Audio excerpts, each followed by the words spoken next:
Chapter 1289. Dmo Xian's eyelids drooped down as his peach blossom eyes reflected her face. His lips curled upwards and everything in the world seemed to have lost its color.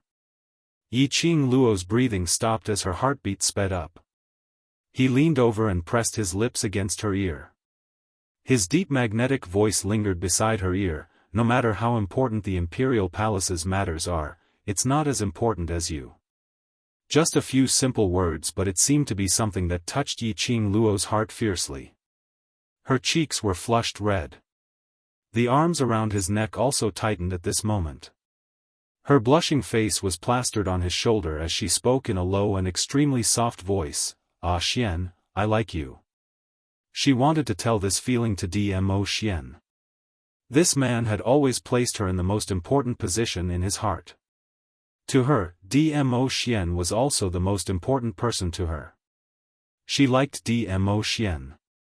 Very much, very much. The man who was hugging her stiffened as though he was stunned by Yiqing Luo's sudden confession. That long eyelashes fluttered unnaturally. His fair skin was obviously tainted with a touch of redness.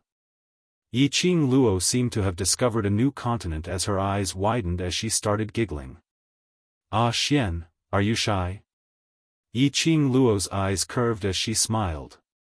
She didn't expect her confession to be able to see such an expression from Dmo Xian. As the head of a formidable hidden family in the 21st century. Every time she was teased by Dmo Xian until her face turned red, hovering between life and death. This was the first time she saw Dmo Xian's shy look. Decided, in the future when there's nothing to do, she would say some sweet nothings. At the very least, he had to return the favor to her for flirting with him. How could she be the only one who was shy? Shut up.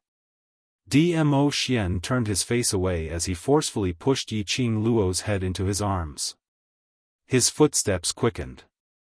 Yiqing Luo refused to let him off. Xian, your ears are all red, you like me that much?" Dmo Xian looked embarrassed. He pretended to glare fiercely at the girl in his arms, and the corners of his mouth twitched indifferently. Soon after, he bent down and fiercely kissed those pink lips that were still chattering away. Everything in the surroundings was quiet. Looking at Dmo Xian's departing back, Tang Beiyuan was unable to retract her gaze for a long time. Just now, Di Zun was really shy. She had never seen Di Zun like this. That expression, that childish behavior.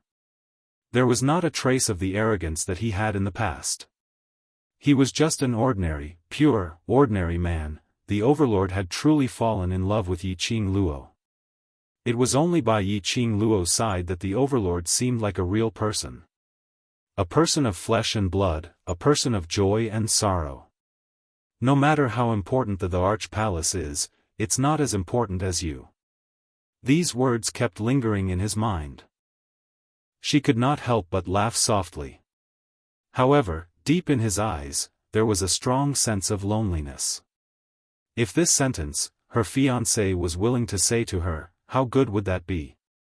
Unfortunately, she was afraid that she would never be able to hear these words again in this lifetime.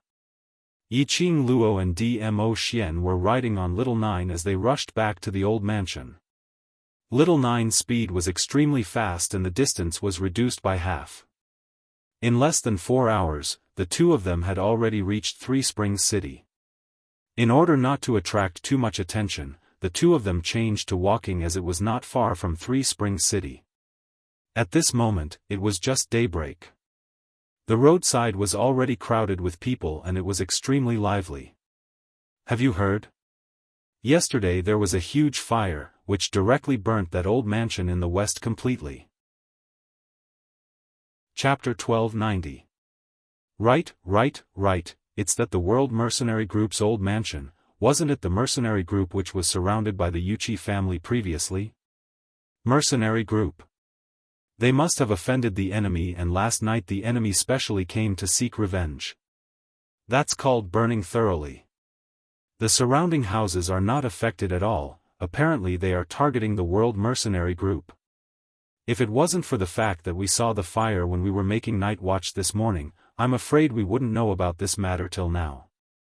The surrounding commoners were talking about the gossip which had spread throughout the entire Three Springs city early in the morning. Yiqing Luo originally wasn't interested in these gossips.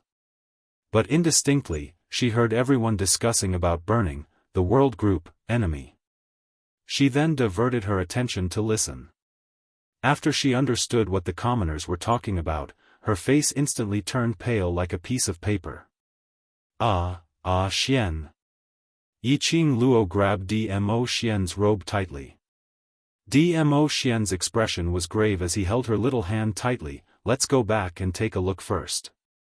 The two of them increased their speed as they sped towards the direction of the old mansion. Before they even got close to the old mansion, Yiqing Luo smelt a thick smell of smoke.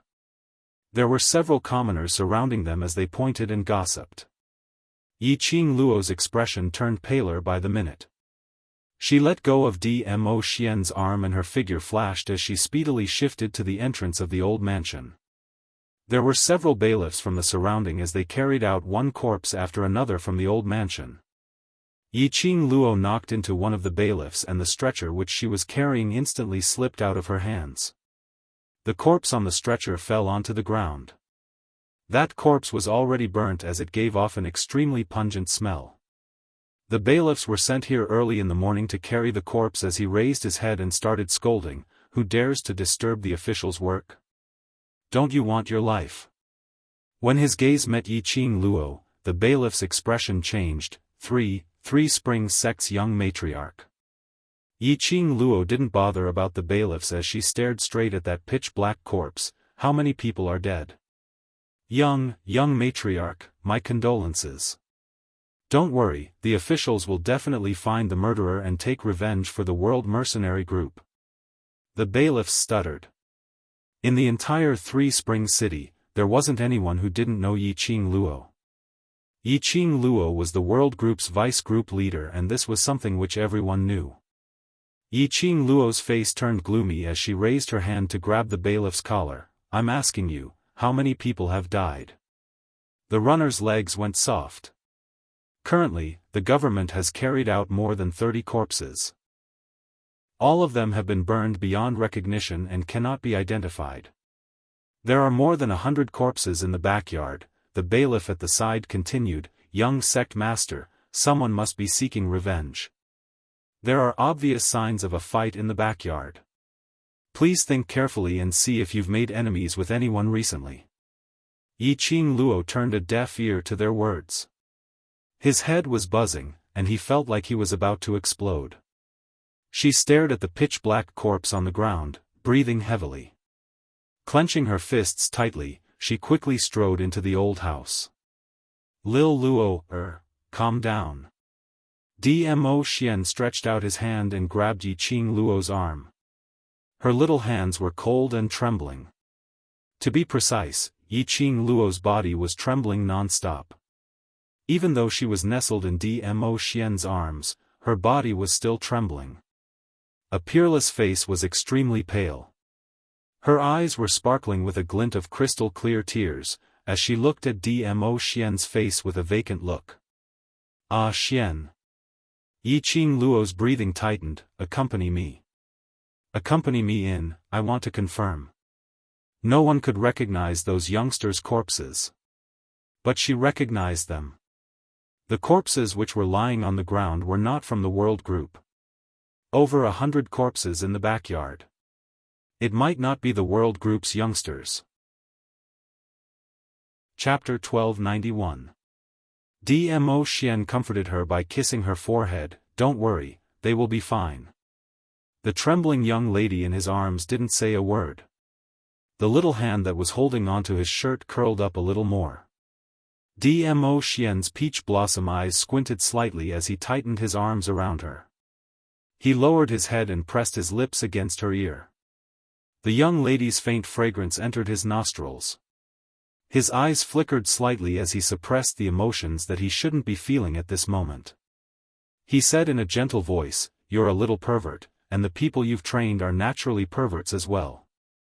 If they can't even avoid this little danger, how can they stand by your side and fight alongside you? Yiqing Luo was stunned. The warm breath on her earlobe kept brushing against her skin.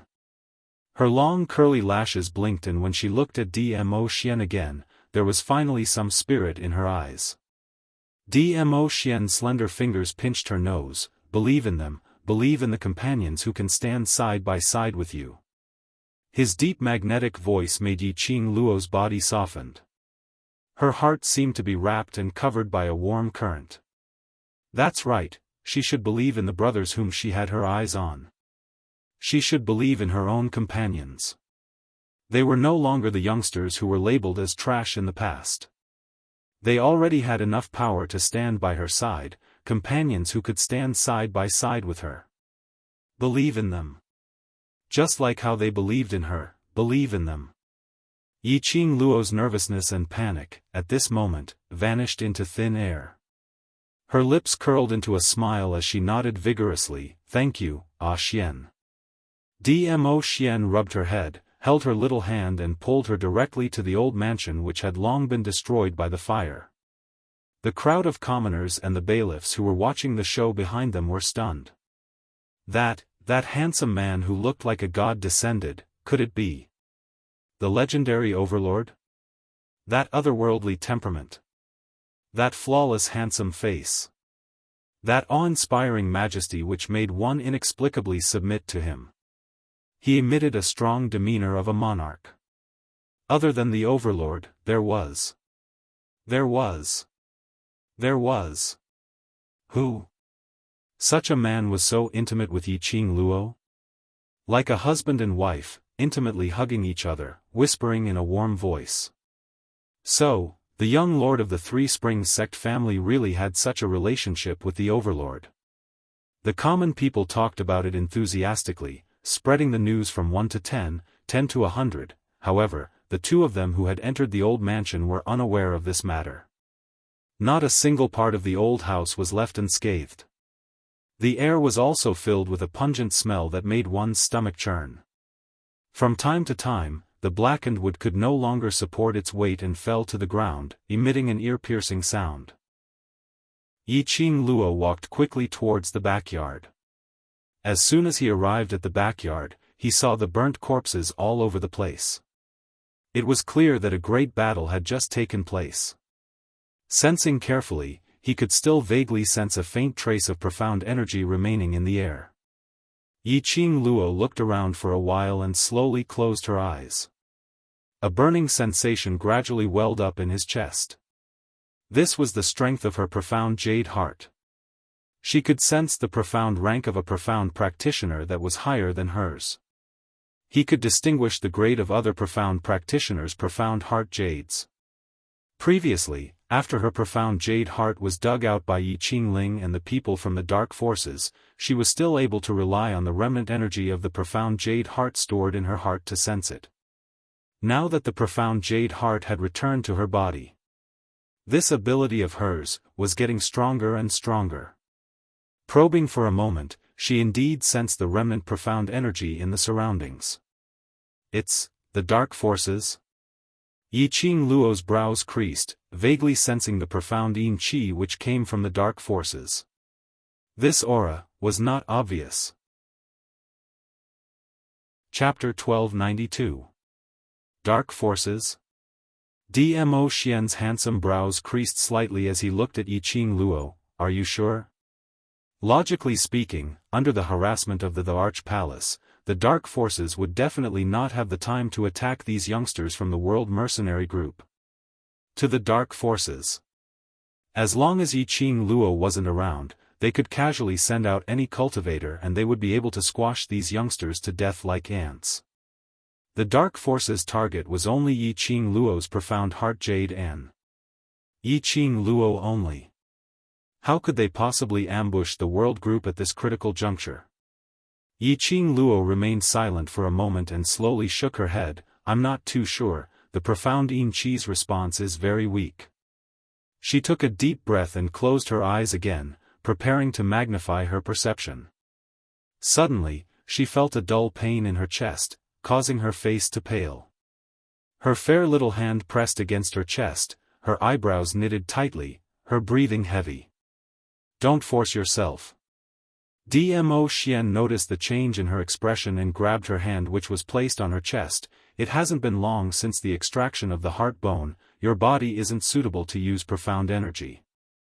Yiqing Luo opened her eyes and didn't persist any further.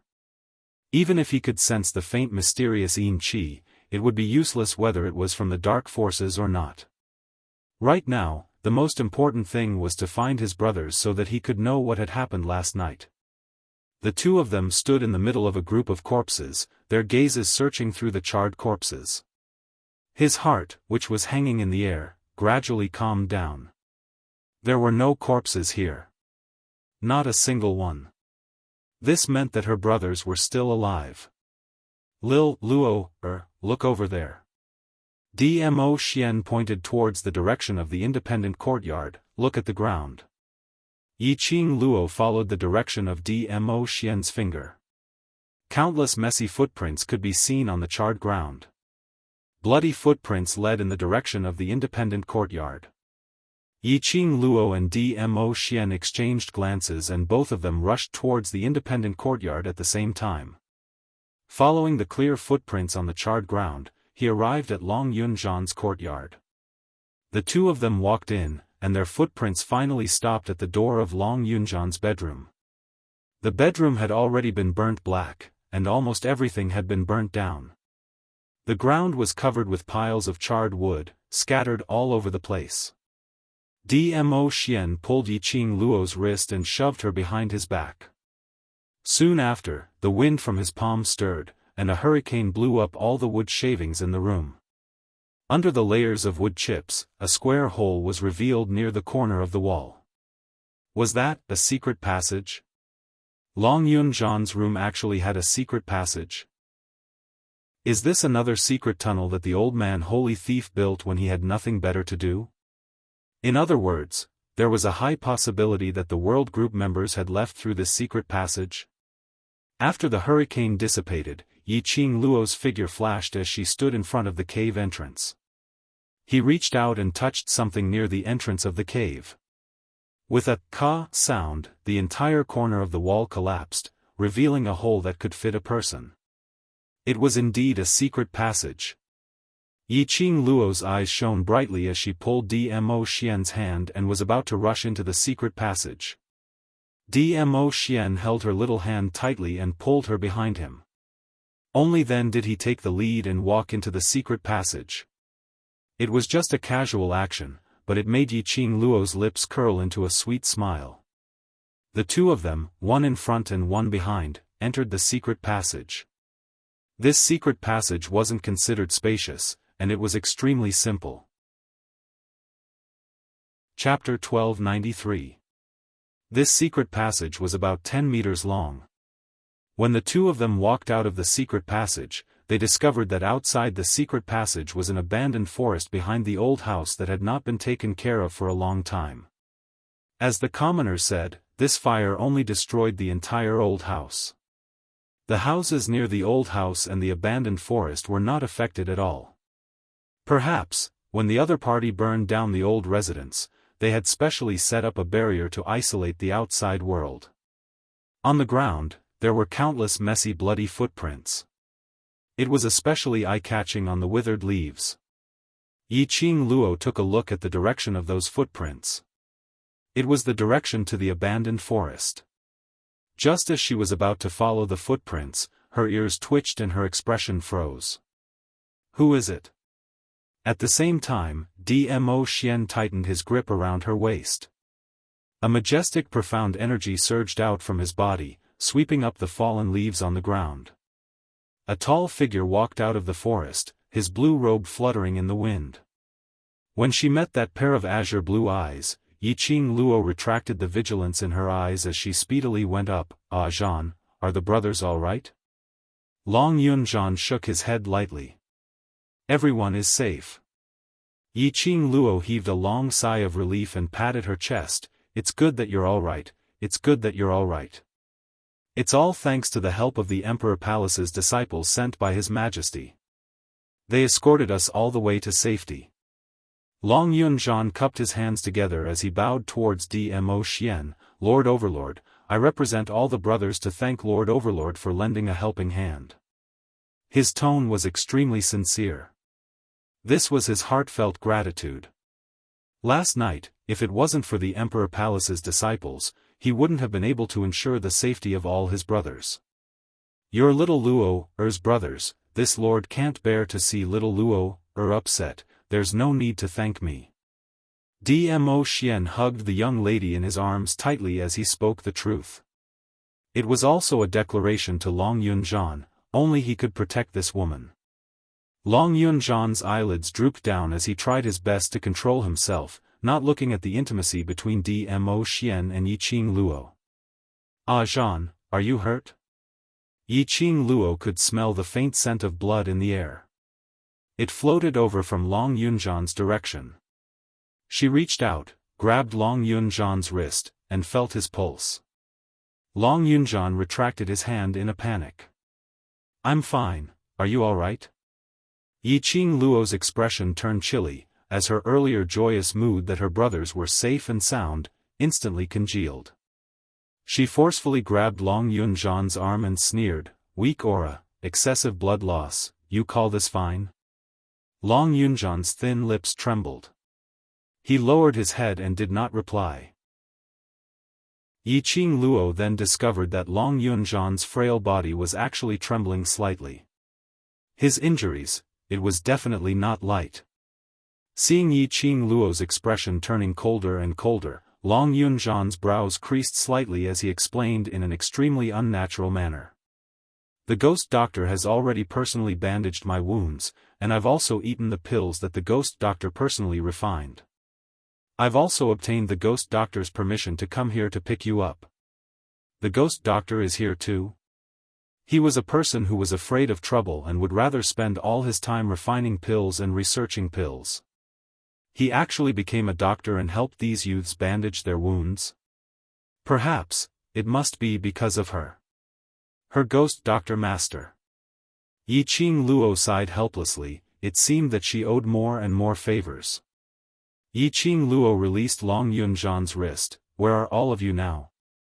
Are you safe? At the mention of this topic, a strange expression appeared on Long Yunzhan's face, which had always been calm. Chapter 1294. By the time Yiqing Luo followed Long Yunzhan to the World Group's temporary residence, she finally understood why Long Yunzhan's expression was so strange. The World Group's old residence was at the west side of Three Springs City. And the place where they were temporarily staying was at the east side of Three Springs City. The people who stayed at the east side were either rich or respectable. This huge mansion was a luxurious mansion, extremely luxurious. After they stepped into the mansion, Yiqing Luo sensed that something was amiss. This huge mansion. No matter if it was the furnishings or the style, it was almost the same as the old mansion which Yan Xiaoyi had bought. Even that pond in the garden was exactly the same. If it wasn't for the fact that she had seen it with her own eyes earlier, the old mansion had been burnt to ashes. She even suspected if she had walked into the previous old mansion. There weren't many people in the entire huge mansion. It was until Long Yunzhan led them to the rear courtyard when Yiqing Luo faintly heard someone talking. She saw 10 young men dressed as manservants, bustling about. Some were carrying medicinal soup, walking back and forth. Some were carrying water basins, walking back and forth. There were 10 maids, who were in the same state. Zhao Bo and the rest were among them, interacting with those manservants, while busying themselves with the matters on hand. Captain Long, you're back. Suddenly, a clear voice was heard from one of the rooms. A man dressed in a dark red woven gold robe, with brown auspicious clouds rolling around him, walked out from the room. The man's black hair was coiled up, secured by a purple jade crown, neat and tidy. His lips carried an intimate smile, as though he was a graceful gentleman, as gentle as jade. From the looks of it, this man's age wasn't old, roughly around 21 or 22 years old. Long Yunzhan's expression congealed as he nodded towards that man, young Master Shi. Others might not be able to detect the change in Long Yunzhan's expression, but how would Yiqing Luo, who understood Long Yunzhan, not notice it? She sized up the seemingly gentle man in front of her in confusion, secretly guessing his identity. That man noticed Yiqing Luo's gaze, as he gave her a warm and courteous smile. I believe this must be the extraordinary lady which Captain Long mentioned, young sect master Yiqing Luo? Seeing is believing, indeed you're devastatingly beautiful. His tone was just right. Anyone who heard it would not feel the slightest bit disgusted. It made people feel that he was praising her sincerely, without any blasphemy. I am Shi Shanglan from the Shi clan. The man introduced himself. Yiqing Luo had never heard of this person's name and there wasn't any information about him in her mind. However, she still maintained an elegant smile on her face. Young Master Shi. This is. Shi Shanglan looked at Dmo Xian, who was standing beside Yiqing Luo. This man's presence was too strong. Especially when he was praising Yiqing Luo, this man's gaze seemed as though he wanted to dismember him. Yiqing Luo held on to Dmo Xian's arm, smiled and didn't answer. But this action also represented the answer to everything. Qing Luo. Earlier when Shi Shanglan walked out from the room, Xiao Jin's voice was heard. In the next instant, Xiao Jin walked out of the house. He was in a sorry state, and his uniform was in tatters. His long hair was disheveled and scattered over his shoulders, and there was a patch of greenish-black under his eyebrows. His eyes were filled with exhaustion, and when he saw Yiqing Luo, he forced out a smile. You're finally back. Yiqing Luo's slender brows creased as she looked at the open door. No need to guess, that must be Yan Xiaoyi's room. Xiao Jin's gaze paused on Shi Shanglan for a moment. Chapter 1295. No need. Yiqing Luo wasn't in the mood to rest. What exactly happened? Why was the old house burned down? Xiao Jin's expression sank slightly, and he was just about to speak. He glanced at Shi Shanglan out of the corner of his eye and stopped what he was about to say. The ghost doctor and god thief are waiting for you. Let's go over first. Shi Shanglan gave a gentle smile knowingly. I'll go buy some more herbs. You guys can chat first. Yiqing Luo nodded her head slightly as she expressed her gratitude in a mild voice. This man, who looked as gentle as jade, seemed to be graceful and polite, and his every movement was extremely elegant. But maybe it was because Long Yunzhan and Xiao Jin's attitude towards him wasn't that warm, and there was a trace of distance. Yiqing Luo disliked the house and its crow, so she didn't have any good impression of Shi Shanglan. After Shi Shanglan left, Xiao Jin led the way at the front. He briefly explained the fire that had happened last night. When Yiqing Luo heard that, her slender brows creased slightly as she squeezed out a few words between her teeth. Yiqing Qian, it's her again. Yiqing Qian actually dared to come out and create trouble. At this critical juncture, he was still unwilling to let the world group off. Other than Yiqing Qian, who hated her to the core, there was no one else. Did he really think that he would be invincible just because he held on to the leopard saint technique's thigh? Yiqing Luo's eyes were filled with an evil cold intent. Little Luo, don't be rash. Dmo Xian's long arm wrapped around her slender waist. He did not like to see such an expression on her face. I won't be impulsive. Yiqing Luo sneered, her little hand covered the hand on her waist. I was just thinking. If I see Yiqing Qian next time, I will not hold back and tear her into pieces. She would not impulsively seek revenge on Yiqing Qian now. Yiqing Qian's backing was the Dark Forces, Wolf Saint's forces.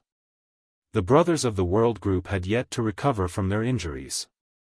Furthermore, because she was repairing the glowing flame fan, her heart bone and heart blood had been extracted, and the abnormalities in her body had yet to dissipate. She was impulsive. He was bound to suffer. But, For this revenge, she would definitely make Yi Qingqian pay a painful price. She wanted Yi Qingqian to suffer a fate worse than death. The ruthless glint in his eyes was like a sharp blade. The atmosphere instantly froze. Xiao Jin suddenly stopped in his tracks as he turned around to look at Dmo Xian. Today, the world group was able to escape by a fluke, all thanks to the Imperial Palace's disciples' help. His words broke the strange and cold atmosphere at this moment. The iciness in Yi Qing Luo's eyes dissipated as she raised her eyes to look at Xiao Jin. Xiao Jin sincerely bowed towards Dmo Xian. Lord Overlord has lent a helping hand today. If there's any need for me in future, I will definitely risk my life to help you. It could be said that it was the lives of all the brothers in the world group. He was saved by a disciple of the Emperor Palace. The Imperial Palace's disciples protecting them secretly was under Dmo Xian's instructions. No matter if Dmo Xian's action was to protect them or for Yi Qing Luo. It was an indisputable fact that the Emperor Palace had saved the world group. Dmo Xian didn't stand on ceremony as he held a smile that didn't look like a smile, his brows raised slightly. There will definitely be a place where I can use you. After walking down 2 long corridors, they arrived at the direction of the medicine refining room. Ghost Doctor was refining medicinal pills while God Thief was chewing on a piece of straw in boredom, looking around the surroundings. On seeing Yi Qing Luo entering, God Thief's face was filled with joy. Last Qing Luo, you're finally back. Master Ghost Doctor Yi Qing Luo's gaze was fixed on Ghost Doctor and God Thief for some time, as she hesitated to speak. Chapter 1296. Ever since the last time at God Thief's courtyard, she had seen the both of them. Yi Qing Luo felt that they definitely knew each other previously. The Ghost Doctor's appearance here was mostly because of God Thief. Yi Qing Luo had a strange feeling. It seemed like Ghost Doctor took her in as his disciple. She met God Thief in Death God Castle and brought him out. Everything. It was fated in the unseen world. Or intentional? Yi Qing Luo didn't know why she would have such a thought. Only that things happened one after another. The dark forces kept on harassing and attacking her. The more Yi Qing Luo felt, the more she felt that everything seemed to be deliberate. Of course, she didn't doubt God Thief and Ghost Doctor's sincerity towards her. She believed that Ghost Doctor and God Thief really treated her like a girl and doted on her. The smile on God Thief's face froze as he coughed dryly. This isn't important. The important thing is. You already know about the old mansion's fire last night, right? Seeing that God Thief had no intention to tell her, Yi Qing Luo didn't continue to ask. She believed that one day, God Thief would tell her about his matter. Yi Qing Luo nodded her head as her slender brows creased slightly, going along with God Thief as she changed the topic. Our brothers traveled through the night and took different routes back to the old residence, yet they were detected by the dark forces. This is just too strange. To everyone. Devil Class was going to challenge the Overseer on the second day. No matter what, they couldn't possibly leave the West Lawn Square on the night of the challenge. Yi Qing Luo had specially asked the brothers to split into different routes to leave the West Lawn Square. Most importantly, other than themselves, no one else knew that Devil Class's students had taken the spirit-returning pill. How could the dark forces be so coincidental? Choosing today to set fire to the old mansion? Resolutely setting fire and even sent 200 over dark forces to assassinate them. Apparently they were certain that they were in the old mansion. Moreover, they clearly knew that they didn't have any combat ability and wanted to burn them alive. The old mansion was guarded by God Thief. If anyone investigated the matters in the old mansion, God Thief would definitely know about it immediately. Which means, the dark forces know about our whereabouts. Xiao Jin frowned. Be careful during this period. Pay attention to whether there are any suspicious people around you. Yi Qing Luo's gaze swept the surroundings as she suppressed her voice. If the dark forces are really clear of our whereabouts and current situation, then staying here might implicate that young Master Shi. When Xiao Jin and Long Yunzhan heard this, the expressions on their faces changed slightly. Xiao Jin's brows furrowed even more tightly as his face darkened. This young Master Shi still brought us to his house even though he knew that we had enmity with our enemies. I don't believe that he's just being kind. It wasn't that Yiqing Luo didn't believe that there were kind-hearted people in this world. But the word, kind heart, was really not related to Shi Shanglan. Even though Shi Shanglan appeared to be extremely gentle and refined. However, his pair of jade-like gentle eyes had already revealed his true inner thoughts. Shi Shanglan was definitely plotting something. But, at this moment, Shi Shanglan brought them into the house and sent men over to coordinate with the world group members to take care of those who were still unconscious. He had to return this favor. It was better to have a plan. At least, it was easier to return the favor. A debt of gratitude was the hardest to repay. Chapter 1297. Xiao Jin's face grew darker and darker. His body tensed, his fists clenched tightly. Yiqing Luo looked at Xiao Jin's reaction in puzzlement. Could it be that Shi Shanglan had already proposed some conditions that were extremely difficult for them to comply with? Long Yunzhan's cold eyes glanced at Xiao Jin as he slowly shook his head and said indifferently, "Young Master Shi is indeed not purely kind. The reason why he would help the world group is because..." He paused and looked away, no longer looking at Xiao Jin's expression. "Young Master Shi is Xiao Yi's fiancé."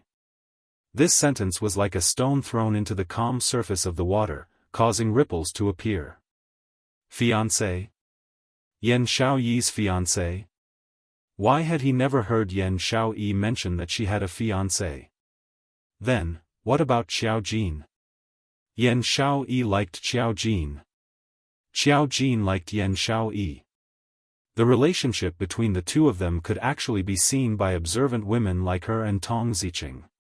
If Yan Xiao Yi had a fiancé, then wouldn't Xiao Jin be lovelorn? No wonder every time Shi Shanglan was mentioned, Xiao Jin's face would turn as black as charcoal. It was no wonder that Xiao Jin did not have a good expression when facing Shi Shanglan. It said that her fiancé was chosen by her family. A slender figure walked through the door. Her pink hunting attire added a touch of color to the gloomy atmosphere. Peach walked in and told them the news that she had just specially inquired about. The elders of the two families met 2 months ago. The master and madam of the Shi family have also agreed to this marriage. As soon as Xiao Yi graduates from the academy, the marriage will be arranged. The fiancé that the Yan family found for Yan Xiao Yi? Even though Yan Xiao Yi rarely mentioned the things that happened in the Yan family. But Yiqing Luo could more or less feel it. Yan Xiao Yi was at the Yan family. It was just like how she used to be in the Yi family. Such a family would be so kind as to help Yan Xiao Yi choose a eldest young master of the Shi family. Although the Shi family wasn't considered a top-notch family in the Jianghu, it was still a powerful family. However, he still had some status in the Western continent. According to Yan Xiao Yi's life in the Yan family, Yan Xiao Yi marrying Shi Shanglan was a very good choice. But, how could the Yan family be so kind? Moreover, according to Yan Xiao Yi's personality, how would she listen to her clan's orders and marry Shi Shanglan? I also inquired about one thing.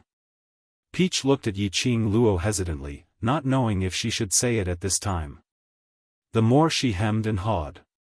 Xiao Jin, who was extremely concerned about Yan Xiao Yi's matters, became increasingly flustered.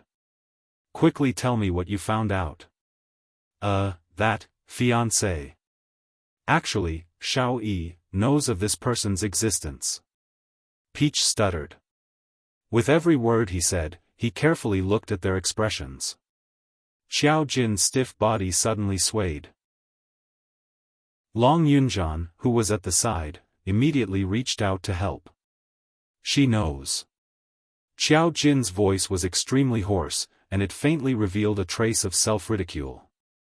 He laughed softly. She always knew that she had a fiancé, didn't she? That. But Xiao Yi doesn't take this fiancé seriously at all. She didn't agree to this marriage, but it seems like young master she really wants Xiao Yi. Chapter 1298. Peach stammered as she wanted to continue explaining. However, a hand rested on her shoulder and pressed down lightly. Peach turned her head and saw a pair of enchanting eyes with a hint of a sly smile. Stop talking. No matter if Xiao Yi treats young master Shi seriously or not, in young master Shi's eyes, Xiao Yi is his fiancé. Yi Qing Luo stopped Peach's words. Her gaze calmly looked at Xiao Jin. Since he's Xiao Yi's fiancé, as Xiao Yi's companion, it's natural for us to stay here. Saying that, she smiled at the dazed Peach. Let's go take a look at Xiao Yi. Following that, she held Dmo Xian's arm with one hand and Peach's hand with the other as they walked out of the pill refining room and headed towards the direction of the courtyard. The furnishings here were exactly the same as Yan Xiaoyi's old residence. Yi Qing Luo easily found Yan Xiaoyi's room. Before she entered the room, she saw Shi Shanglan sitting on the wooden chair by the bed from the half-open door, looking at the person on the bed with a warm expression. His gaze was focused. Gazing at the person on the bed, as though he was gazing at his most precious thing. After a long time, Shi Shanglan's body leaned slightly towards the bed. His slender fingers touched Yan Xiaoyi's cheek. A trace of heartache surfaced in his eyes. Xiao Yi, the last time we met, you said, if I continue to pester you, you will break my leg. Now that we've met, I even touched your cheek. I'll wait for you to get up, I'll wait for you to break my leg, all right. His voice was hoarse and one could hear the deep feelings in his tone. He felt heartache for Yan Xiao Yi. Heartache, very heartache. Peach, who was standing by the side, couldn't help but be moved when she heard that. This way, it was indeed too easy to move one's heart. Qing Luo. If we really stay, what about Xiao Jin? She didn't want to admit Shi Shanglan's good treatment of Yan Xiao Yi, but the moment she thought of Xiao Jin's deep feelings for Yan Xiao Yi, Peach couldn't help but feel heartache. Yi Qing Luo's lips curled up slightly as she glanced sideways at the person who was following them and said softly, if this blockhead wants to be enlightened, other than relying on himself, there's nothing we can do. Isn't this an opportunity for him to properly understand his feelings towards Xiao Yi? Peach nodded as if she was suddenly enlightened. At this time, Xiao Jin and Long Yunzhan had already caught up. Seeing Yi Qing Luo and the rest standing not too far away from the entrance, she followed their line of sight in puzzlement. Shi Shanglan was holding Yan Xiaoyi's hand and bringing it to his lips. Xiao Jin's eyes quickly turned red, and a vicious aura burst forth from the bottom of his eyes. Almost instinctively, he strode into the room and grabbed Shi Shanglan's shoulder with one hand. He shouted sternly, "What are you doing?" Shi Shanglan was not prepared and was struck by Xiao Jin's palm. His shoulder felt a dull pain. His whole body fell onto the wooden chair. His handsome and gentle face contorted in pain. Jin Zi. Yi Qing Luo rushed into the room and stopped Xiao Jin's hand. Calm down. Young master, she has no ill intentions. Saying that, her fingers touched the profound phoenix ring and a pill appeared in her palm. She sent it to Shi Shanglan and spoke apologetically, recently, too many things have happened in the world group. Jin Zi is more sensitive and has misunderstood you, I seek young master Shi's forgiveness. Shi Shanglan shook his head as he pushed the pill back to Yi Qing Luo's hand. Executive Qiao cares so much about the group members. I should be happy that Xiao Yi is in the world group. Chapter 1299. Shi Shanglan's words were humble and polite. No one could find any fault with them. But the meaning behind his words was, he was Yan Xiaoyi's fiancé. Yes. Shi Shanglan was announcing his relationship with Yan Xiaoyi. Moreover, it was a declaration that his relationship with Yan Xiaoyi was extremely loving. As expected, Qiao Jin's face completely darkened. Young master, she has suffered such a serious injury. Aren't there more than 20 doctors in the outer courtyard? Young master, she had better go and bandage the injury on your shoulder first. Yiqing Luo was worried that Qiao Jin would suddenly explode as she hurriedly interrupted Shi Shanglan's words. Her eyes were filled with guilt. She pulled Tao Zi to her side. Jin Zi and Tao Zi, accompany young master Shi to the outer courtyard to find a doctor. Don't let him fall ill. As he spoke, he pushed Qiao Jin, whose entire body was stiff and his muscles were taut, towards Shi Shanglan. This brother of mine doesn't know how to control his strength. I don't even know if that palm just now hurt the muscles and bones in your shoulder. Shi Shanglan looked at the livid Qiao Jin. He endured the pain in his shoulder and rubbed it. He smiled warmly and said, I'm fine, it's just a small injury. Before he could finish his words, Yiqing Luo's furious berating voice interrupted his words. Yiqing Luo's expression sunk as she stared at Qiao Jin, Jin Zi. Young master, she was the one who brought us, who were heavily injured and chased by our enemies, back home. He's our benefactor. You've injured our benefactor. Why aren't you taking young master Shi to the outer court to bandage his wounds? Qiao Jin's expression was still livid, but his face was still tense as he looked towards Shi Shanglan. Shi Shanglan opened his mouth as he looked at Yiqing Luo and then at Qiao Jin. Tao Zi, who was standing by the side, took the initiative to pull Shi Shanglan's arm, while the other hand held Qiao Jin's hand. As they walked and tried to ease the atmosphere, what Qing Luo said is right, that palm strike earlier is not light, we must let the doctor take a good look at it. Pulling and dragging, the three of them left the room. Yiqing Luo's gaze swept across the entire bedroom. The furnishings here were exactly the same as the furnishings in Yan Xiaoyi's bedroom in the old mansion. Evidently, in order to please Yan Xiaoyi, Shi Shanglan had built this luxurious mansion exactly like Yan Xiaoyi's old mansion according to her taste. After the trio's footsteps disappeared, Long Yunzhan's gaze fell onto Yiqing Luo. What did you discover? Yiqing Luo retracted her gaze from the surroundings as she slowly walked to the side of Yan Xiaoyi's bed, lowering her eyes as she gazed at the sleepy Yan Xiaoyi on the bed. Xiaoyi didn't fall asleep naturally. On her body, there are still remnants of the sleeping herb's scent. Yiqing Luo looked at the medicinal soup which had already cooled down. She picked up the medicinal soup and gently stirred it with a spoon. Soon after, she brought it to her nose and sniffed it. There's nothing wrong with this medicinal soup. However, there's the smell of medicinal herbs on Xiaoyi's body. This means that Xiaoyi has consumed sleeping herbs before. Long Yunzhan's expression froze. You mean, I have a guess. This was what Yiqing Luo had been guessing ever since she entered Yan Xiaoyi's room. She paused and her gaze collided with Dmo Xian. Dmo Xian caressed her fine black hair. There are no spies in the surroundings. Yiqing Luo was assured as she squinted her eyes and spoke calmly. Shi Shanglan brought us to the Shi family's mansion at this juncture. Although this is just a mansion in Three Springs City, but it still belongs to the Shi family.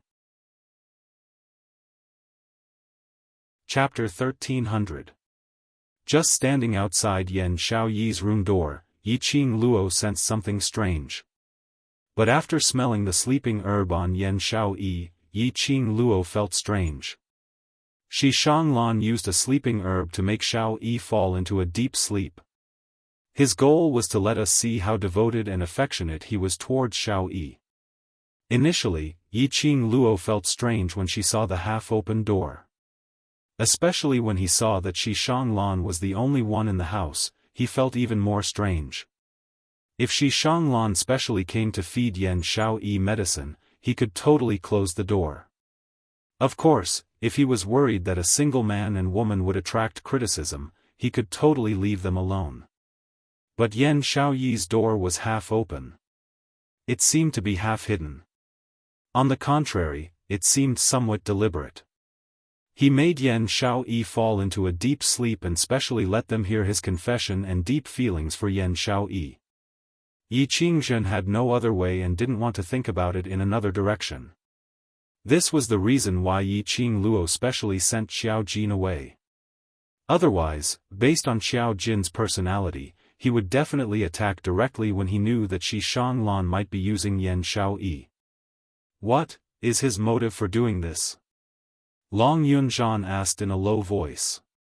Yi Qingluo's charming eyes lifted up slightly as she met Long Yunzhan's eyes, as she said word by word, gain our trust, and from there cooperate with the World Mercenary Group. Or, he wants to use Xiao Yi to inquire about the whereabouts of the divine equipment. She, Yi Qingluo, Three Springs Sect's young matriarch, the World Mercenary Group's vice group leader. The news of him possessing a divine artifact had spread throughout the entire Nirvana realm. There were millions of people who wanted to get their hands on the divine artifact. As long as there was a chance to snatch the god artifact from her hands, he would definitely grab it. Divine artifact, yes, if he could get close to Yan Xiaoyi and gain their trust. It would be a piece of cake to take away the divine relic from Yi Qingluo. Compared to the goal of cooperating with the World Mercenary Group, they were more inclined to do it for the artifact. When the World Mercenary Group was established, they had upgraded the mercenary group to a bronze plate at the fastest speed possible. However, their subsequent development was far too slow compared to other mercenary groups. It had been almost 3 months. The number of members in the World Mercenary Group had not even broken through 100 people. Moreover, after completing those 2 extremely difficult missions, there were only 20 or so team members, and they would take on some small, normal-level quests every few days. It was impossible for Shi Shanglan to go through so much trouble just to cooperate with World Connect. Of course, these are only my guesses. Don't tell Jin Zi for now. Yi Qingluo took a look at Yan Xiaoyi, who was still in deep sleep. As for other matters, let nature take its course. She was referring to the matter between Xiao Jin and Yan Xiaoyi. Once the brothers can get out of bed, we will leave this place. In the evening, after dinner, Yi Qingluo let Zhao Bo and the rest go back to rest. Last night, no one had the chance to rest at all. Today, he had been busy taking care of his injured brothers. He should be tired from being so tense. Yi Qingluo's room was arranged next to Yan Xiaoyi's. Yi Qingluo and Dmo Xian had just walked into the courtyard when they heard a sharp voice shouting from outside, "You bunch of dog slaves! You even dare to stop me? Do you know who I am? Get out of my way!" After that, a few crisp slapping sounds could be heard. Shi Shanglan's expression instantly darkened. He frowned slightly and a tinge of helplessness appeared in his gentle eyes. Chapter 1301. Shi Shanglan was startled. He waved his hands and said, "Miss Yi, please don't misunderstand. I don't have any relationship with that lady. If they weren't friends, why would they barge into his old residence and act so arrogantly, even whipping the servants who tried to stop them? No one would believe such a thing even if he said it." Yi Qingluo ridiculed in her heart but did not show it on her face. She only smiled and nodded at him, then pulled Dmo Xian towards her own room. The footsteps behind him had already reached the courtyard. When she saw Shi Shanglan, the woman's furious voice could already be heard. "Shi Shanglan. Where is that little bitch? Young Miss Yan." After hearing the woman's words, Shi Shanglan's expression darkened and he frowned slightly. Isn't Miss Yan's action a little too unbecoming? Demeanor? The woman sneered and pushed Shi Shanglan's chest harshly. "You are a man, yet you brought my sister into your mansion. Even if the two of you are already engaged through the matchmaker's words, before you get married, a man and a woman staying in the same mansion alone, why don't you say it's unbecoming of you?" Shi Shanglan was speechless at these words. His jade-like gentle eyes were filled with helplessness. It was as if he was already used to this woman's rude and unreasonable personality. Yi Qing Luo felt that this lady's voice sounded rather familiar. And the fiancé who mentioned the matchmaker, wasn't that Yan Xiaoyi? Puzzled, she glanced sideways at the woman. Coincidentally, his gaze met the woman's. The young lady's gaze went past Shi Shanglan, and when she saw Yi Qing Luo who was walking into the house, her face instantly turned pale like a piece of paper. Yi Qing Luo? Why are you here? That woman was none other than a stranger. It was the eldest daughter of the Yan family, Yan Xiaoyi's elder sister from the same father and mother, Yan Zhenfei. When Yan Zhenfei saw that Yi Qing Luo was also in the Shi family's mansion, she was completely stunned. Towards Yi Qing Luo, she hated her from the bottom of her heart and feared her from the bottom of her heart. In the academy, even if it was Yi Qing Jian who was the first to step into the earth-profound stage, she was also forced to go missing by Yi Qing Luo. Even Lu Shuiyu was defeated. She didn't dare to have any conflict with Yi Qing Luo. Why was she so unlucky to meet Yi Qing Luo, this god of plague? Yo, isn't this student Yen? Yi Qing Luo retracted her footsteps into the house as her lips curled into a teasing smile, as she sized Yan Zhenfei up. Student Yen, in this round of interclass competitions, you've suffered a series of defeats, and it seems that you've been eliminated in less than half an incense's time. I wonder if the Yen family will still love and pamper you like before? Yan Zhenfei's face turned green and white. Yi Qing Luo's words were simply stabbing a knife into her heart. Yan Zhenfei was extremely talented and the Yan family had high hopes for her. But this was a class confrontation. Yan Zhenfei's performance had completely shamed the Yan family. You. Yan Zhenfei was so angry that her face turned red, her chest rising and falling. After she returned from the competition, she was indeed reprimanded by the Yan family from beginning to end. Moreover, the Yan family's old grandmother even said that she would be sent to the Shijing sect to cultivate. The Ten Scenery sect was the largest sect in the Nirvana realm. The sect master was even Yi Qing Jian's master. She had heard from Yi Qing Jian that the Ten Scenery sect's disciples cultivated extremely hard, without any freedom at all. As compared to going to the Ten Scenery sect to cultivate, Yan Zhenfei wanted to stay in the academy more. At least in the academy, it wouldn't be so tough. Moreover, her reputation in Heavenly Academy was much better than being a small disciple in Shijing sect. Chapter 1302. Yi Qing Luo glanced at her with a smile that didn't look like a smile. That gaze, that smile. It was as if he was mocking her cheap pride. As though the pride that he was putting up, had long been seen through by Yi Qing Luo. Yan Zhenfei's face became redder and redder, mixed with a greenish-black color. Whatever you do in the Yan family has nothing to do with me. Yi Qing Luo's lips twitched as she turned around and walked towards the room beside her. Yan Zhenfei froze in place. She hated Yi Qing Luo. But he also feared Yi Qing Luo. At this moment, she could only allow Yi Qing Luo to humiliate her. She didn't dare to retort, nor did she dare to vent her anger on Yi Qing Luo. He watched helplessly as Yi Qing Luo walked into the room. Yan Zhenfei's fists were clenched tightly, her body trembling slightly. Shi Shanglan, who was standing at the side, remained silent. His gaze moved back and forth between Yi Qing Luo and Yan Zhenfei. Seeing that Yi Qing Luo didn't stop at all as she dragged Dmo Xian back to the room, she smiled towards Yan Zhenfei. Zhenfei, Xiao Yi has just taken her medicine and is preparing to rest. Let's go to the front hall. With that, he walked in front and led the way for Yan Zhenfei. But Yan Zhenfei did not move. Her gaze, from Yi Qing Luo's room, looked towards the room next door. A hint of ruthlessness shot out from the bottom of her eyes. That little slut is in this room? Shi Shanglan hurriedly walked to Yan Zhenfei's side and blocked her view. Zhenfei, let me repeat it again. Xiao Yi is my fiancée and also your sister.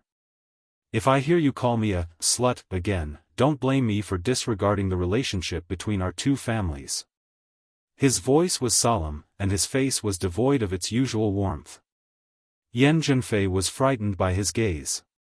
She staggered a few steps back and bit her red lips. "Xishanglan, is there something wrong with your eyes? How did you fall in love with that bitch?" Before he could finish his sentence. However, when she saw Xishanglan's increasingly serious expression, she held back her words. "She's trash with a low mystic class. Trash who couldn't even break through to the Yellow Xian realm. What good can she do for you if you defend her?" Yan Zhenfei really did not understand. Why would Xishanglan agree to this marriage? After seeing Yan Xiaoyi once, he couldn't forget her.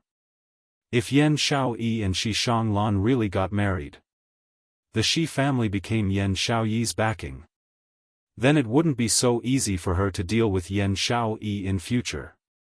It might also affect her position in the Yan family. No matter what, she would never let Yan Xiaoyi and Xishanglan get married. He would definitely not allow Yan Xiaoyi to have a single good day. "I love her. I don't need any benefits." Xishanglan's voice was deep and his gaze became gentle.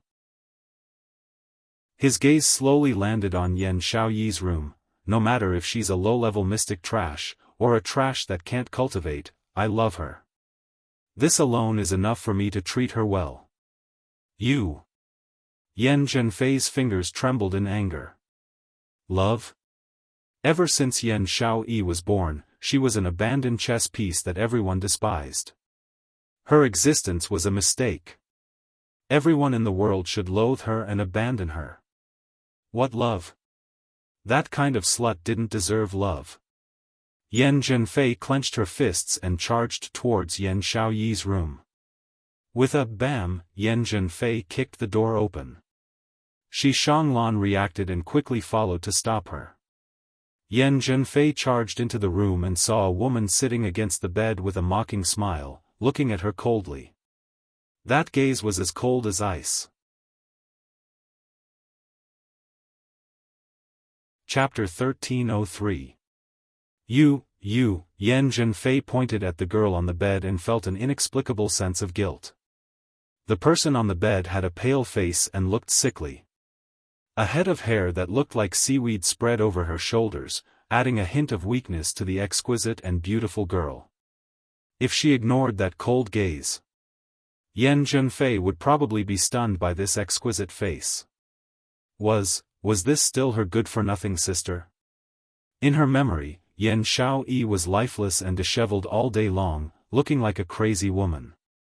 She still remembered that as long as she got close to Yan Xiaoyi, it was as if she felt the arrival of the god of death.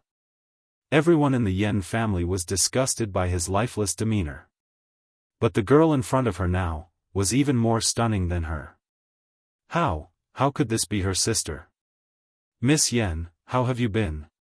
Yan Xiaoyi's cold voice rang out in the room. Yan Zhenfei felt an inexplicable sense of fear. You are Yan Xiaoyi? How could you be Yan Xiaoyi?" Yan Xiaoyi curled her lips and narrowed her mocking eyes. "What does who I have to do with Miss Yan?" Before Yan Zhenfei could speak, Xishanglan forcefully grabbed her arm and pulled her back. "Xiaoyi is not feeling well and needs to rest. Go out first." The girl in front of her was really Yan Xiaoyi. She was Yan Xiaoyi. Yan Zhenfei's eyes glowed. Her gaze was fixated on Yan Xiaoyi without blinking. Suddenly, she broke free from Xishanglan's hand with an unknown strength. A gust of profound qi broke out of her body and gathered on her palms. Her eyes were bloodshot and filled with hatred and resentment. She slammed her palm at Yan Xiaoyi. "Little slut." Yan Xiaoyi, who had disappeared for 3 years, had really returned. And she had returned with a brand new appearance. If not for the fact that the commoners outside were discussing, Xishanglan would have brought his fiancé and his fiancé's companions into his residence. She probably did not know about this. She definitely could not let Yan Xiaoyi return to the Yan family. Especially at this time, her father and mother were blaming her for her poor performance in the interclass competition. She couldn't let Yan Xiaoyi steal her position. The Yan family only needed one daughter, and that was enough. Yan Zhenfei! Shi Shanglan shouted. He didn't expect Yan Zhenfei to attack just like that. Just as he was about to release his Xian Qi to stop Yan Zhenfei's palm, he caught a glimpse of a red figure outside the door. In the next instant, his body rushed in front of Yan Xiaoyi, opened his arms, and suddenly hugged Yan Xiaoyi. Bang! A palm landed heavily on Shi Shanglan's back. Shi Shanglan grunted and spat out a mouthful of blood. The intense pain made him furrow his brows tightly. Shi Shanglan. Young Master Shi, Yan Zhenfei's terrified voice sounded. Immediately following that was Yiqing Luo's astonished voice. The ones who walked into the room were not only Yiqing Luo and Dmo Xian, but also Long Yunzhan and Xiao Jin. The few of them had just entered the room when they saw Shi Shanglan hugging Yan Xiaoyi tightly and blocking that palm for her. Yan Xiaoyi, who was being hugged tightly, was astonished. This scene was indeed shocking. Shi Shanglan actually took the initiative to block Yan Zhenfei's palm for Yan Xiaoyi. Even Yiqing Luo couldn't help but frown slightly, not sure of the guess in her heart. Could it be? Chapter 1304. I didn't do it on purpose. Yan Zhenfei was frightened by this scene. She trembled and retreated. The person I wanted to hit was that slut. You suddenly charged at me, it had nothing to do with me. If the Yan clan found out that she had injured Shi Shanglan, the consequences were unthinkable. She would definitely be forcefully sent to the Shijing sect by her grandmother. Pa! The crisp sound of a slap resounded throughout the room. Yan Zhenfei felt a burning pain on her face and a metallic taste in her throat. A trace of blood seeped out from the corner of his mouth. The next moment, she was pushed against the corner of the wall. A cold blade was pressed against her face. Student Yan, if I hear another word that insults my companion from your mouth, I'll make you speechless for the rest of your life. Yiqing Luo's icy cold voice sounded like an Azura from hell. Her hand moved a little. The sharp blade cut Yan Zhenfei's neck. This is outside the courtyard. If one is not careful, then it can only be treated as an accident, don't you think? Right? Yiqing Luo finished smiling. But Zhenfei didn't see any hint of a smile from Yiqing Luo's long and narrow eyes. You dare. Yan Zhenfei's voice quivered as she stared at Yiqing Luo in terror. After digesting what Yiqing Luo said earlier, her expression congealed. What did you say? She's your companion? Yan Xiaoyi was Yiqing Luo's companion. Could it be that Yan Xiaoyi was also a member of the World Mercenary Group? A member of the World Mercenary Group? What did this mean? That meant, Yan Xiaoyi was no longer a wastrel. She had also heard of the World Mercenary Group's matters. But, didn't the rumors say that? The members of the World Mercenary Group were all disciples of the Emperor Palace? That was why they were able to complete high-level missions that even a gold medal mercenary group might not be able to complete. Was that why he was invincible and became a legend in the mercenary world? How could Yan Xiaoyi have the qualifications to enter the World Mercenary Group? Yiqing Luo could tell what Yan Zhenfei was thinking about with just one look. She curled her lips and looked into Yan Zhenfei's eyes, saying word by word, "She is my Devil Class's class committee president, and also the executive group leader of the World Mercenary Group, so of course she is my companion." Devil Class, executive leader? Yan Zhenfei was dumbfounded. She stared at Yan Xiaoyi in disbelief, unable to believe what she had just heard. How could this be? How could Yan Xiaoyi be a student of the Devil Class? How could she possibly join the World Mercenary Group? And he's the executive leader of the World Mercenary Group? Executive leader. That was a position second only to the deputy leader. To be able to hold such a high position in the World Mercenary Group, it meant that Yan Xiaoyi's ability was sufficient to lead a mercenary group. No, impossible. She's trash that can't even break through to the yellow mystic realm. Yan Zhenfei's heart was filled with fear as she muttered and shook her head. Muttering softly, Yan Zhenfei's mind suddenly cleared. An image appeared in his mind, in the Heavenly Academy's heavenly training forest. He had once encountered an intruder. She still remembered that at that time, there was a ghostly voice that kept chasing after her. That voice kept telling her, "Your opponent is me." At that time, she felt that the voice was extremely familiar. It was extremely similar to Yan Xiaoyi's voice. However, his swift and fierce movements had dispelled her conjecture. But now, she was not entirely sure. Chapter 1305. Piak, another slap landed on Yan Zhenfei's face. That was a slap without any profound energy at all.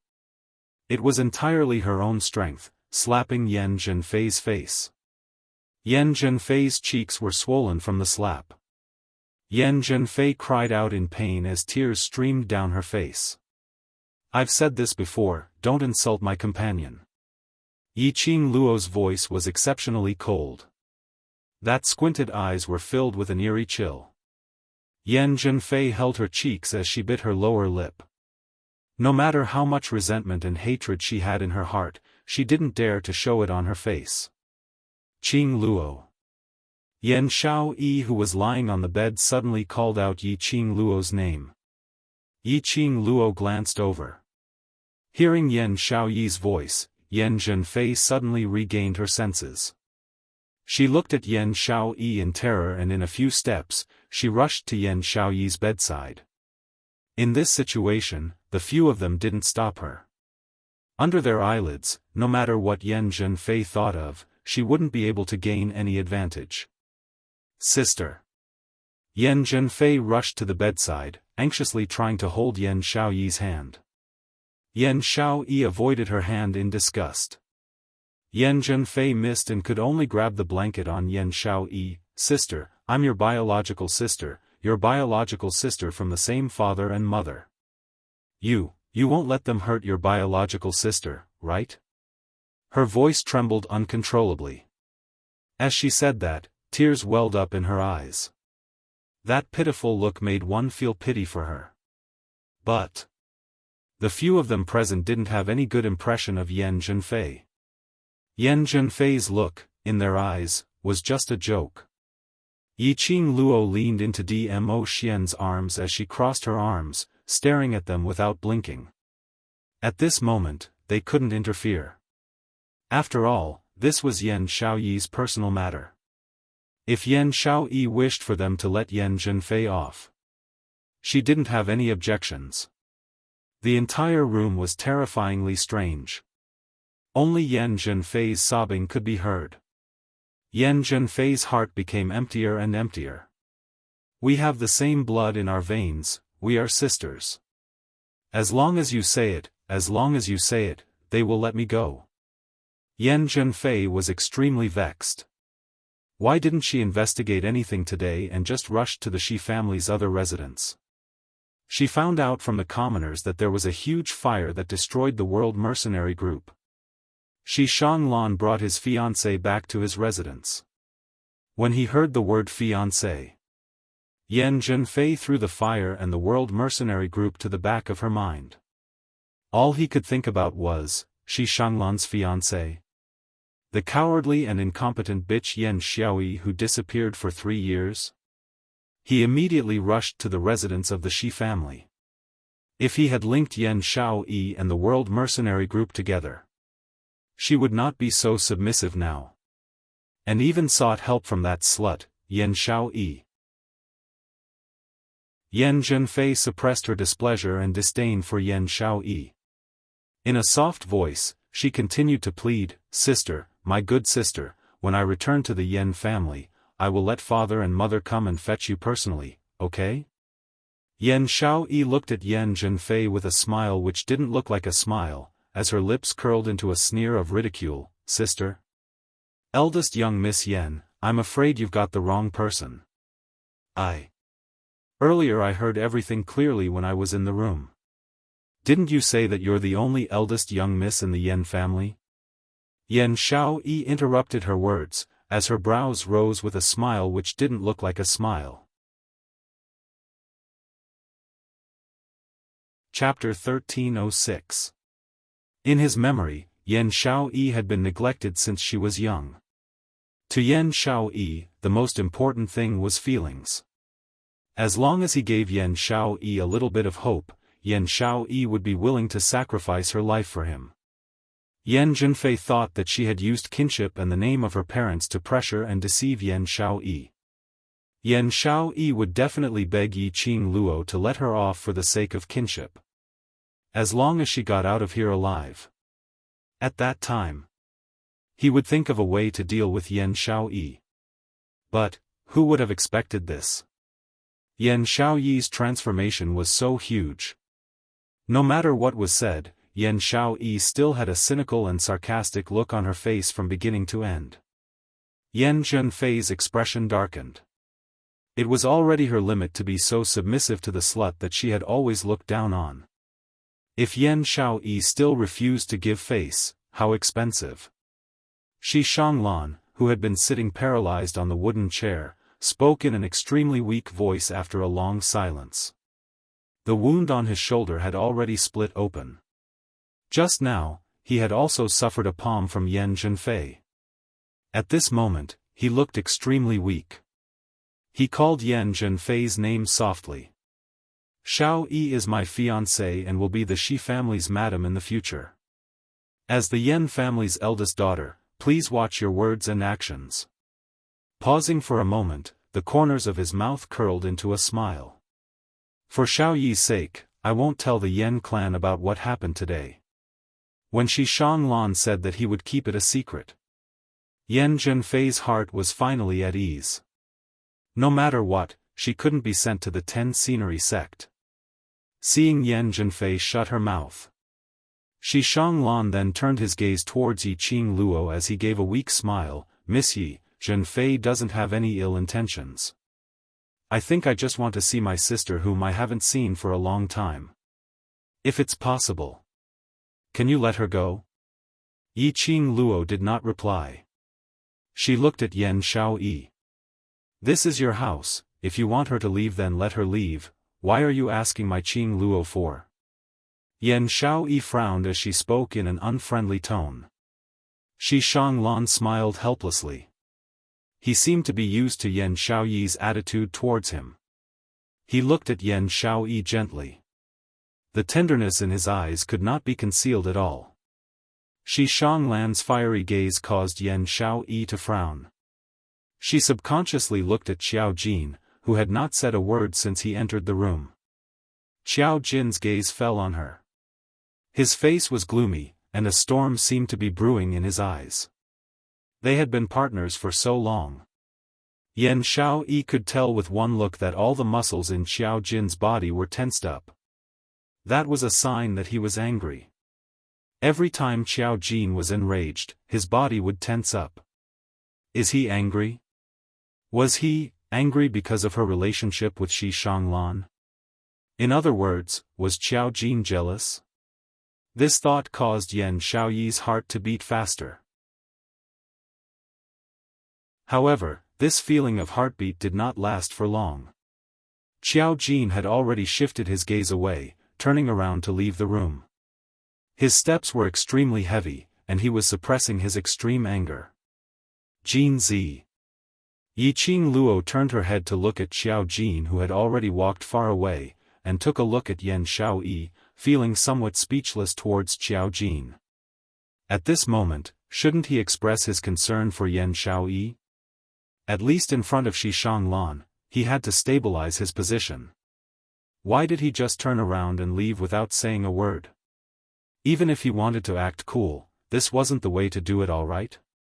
Xiao Jin, you really don't want a wife anymore? Yi Qing Luo's inner heart was about to collapse.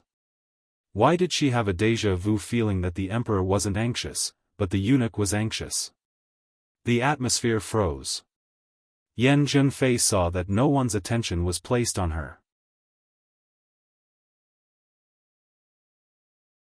Chapter 1307. Yiqing Luo and the others saw with their own eyes. Yan Zhenfei thought that no one had discovered her as she slipped away silently. He didn't try to stop them. After all, this was Shi Shanglan's residence. Yiqing Luo and the others were staying here temporarily because their old residence was burnt down. Of course, he wouldn't do something as stupid as killing Yan Zhenfei in Shi Shanglan's territory. Furthermore, Shi Shanglan had already spoken up for Yan Zhenfei. If they still didn't give up, wouldn't that be slapping Shi Shanglan's face? Xiao Yi, you've just drunk your medicine. Have a good rest first. We'll talk about other things tomorrow. Shi Shanglan smiled warmly at Yan Xiaoyi. Because of Qiao Jin's inexplicable departure, Yan Xiaoyi's heart was uneasy. Hearing Shi Shanglan's words, he only responded indifferently. The smile on Shi Shanglan's face dimmed. But soon, a warm smile appeared on his face. Her jade-like eyes were filled with tenderness. I'll help you lie down. Don't think too much. Even if the Yan family's patriarch and madam really come, I won't let them take you back. He endured the wounds on his body, walked over, and gently helped Yan Xiaoyi up. Yan Xiaoyi's brows creased even tighter as she stared at his shoulder, which was already soaked in blood, as she said coldly, "Take care of yourself first. I have Qing Luo to take care of, so I don't need your concern." This man, he was clearly injured. Why did he have to use his own body to block Yan Zhenfei's palm for her?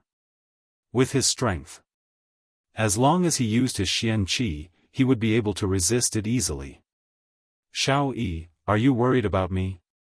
Shi Shanglan's eyes lit up and the corners of his mouth curled into a smile that was as warm as spring. He was overjoyed at this moment. Even Yiqing Luo was unable to see through any disguise. It was like joy that came from the bottom of his heart. Because of Yan Xiaoyi's concern for him, Shi Shanglan felt extremely flattered. Even his words seemed to be stammering due to his agitation. Don't worry about me. This small injury is nothing. Rest well. I'll be fine when I see you recover. Yan Xiaoyi's frown deepened. She was worried about Shi Shanglan. After all, Shi Shanglan was injured because of her. However, it was obvious that Shi Shanglan had misunderstood her. He wanted to explain, but he didn't know where to start.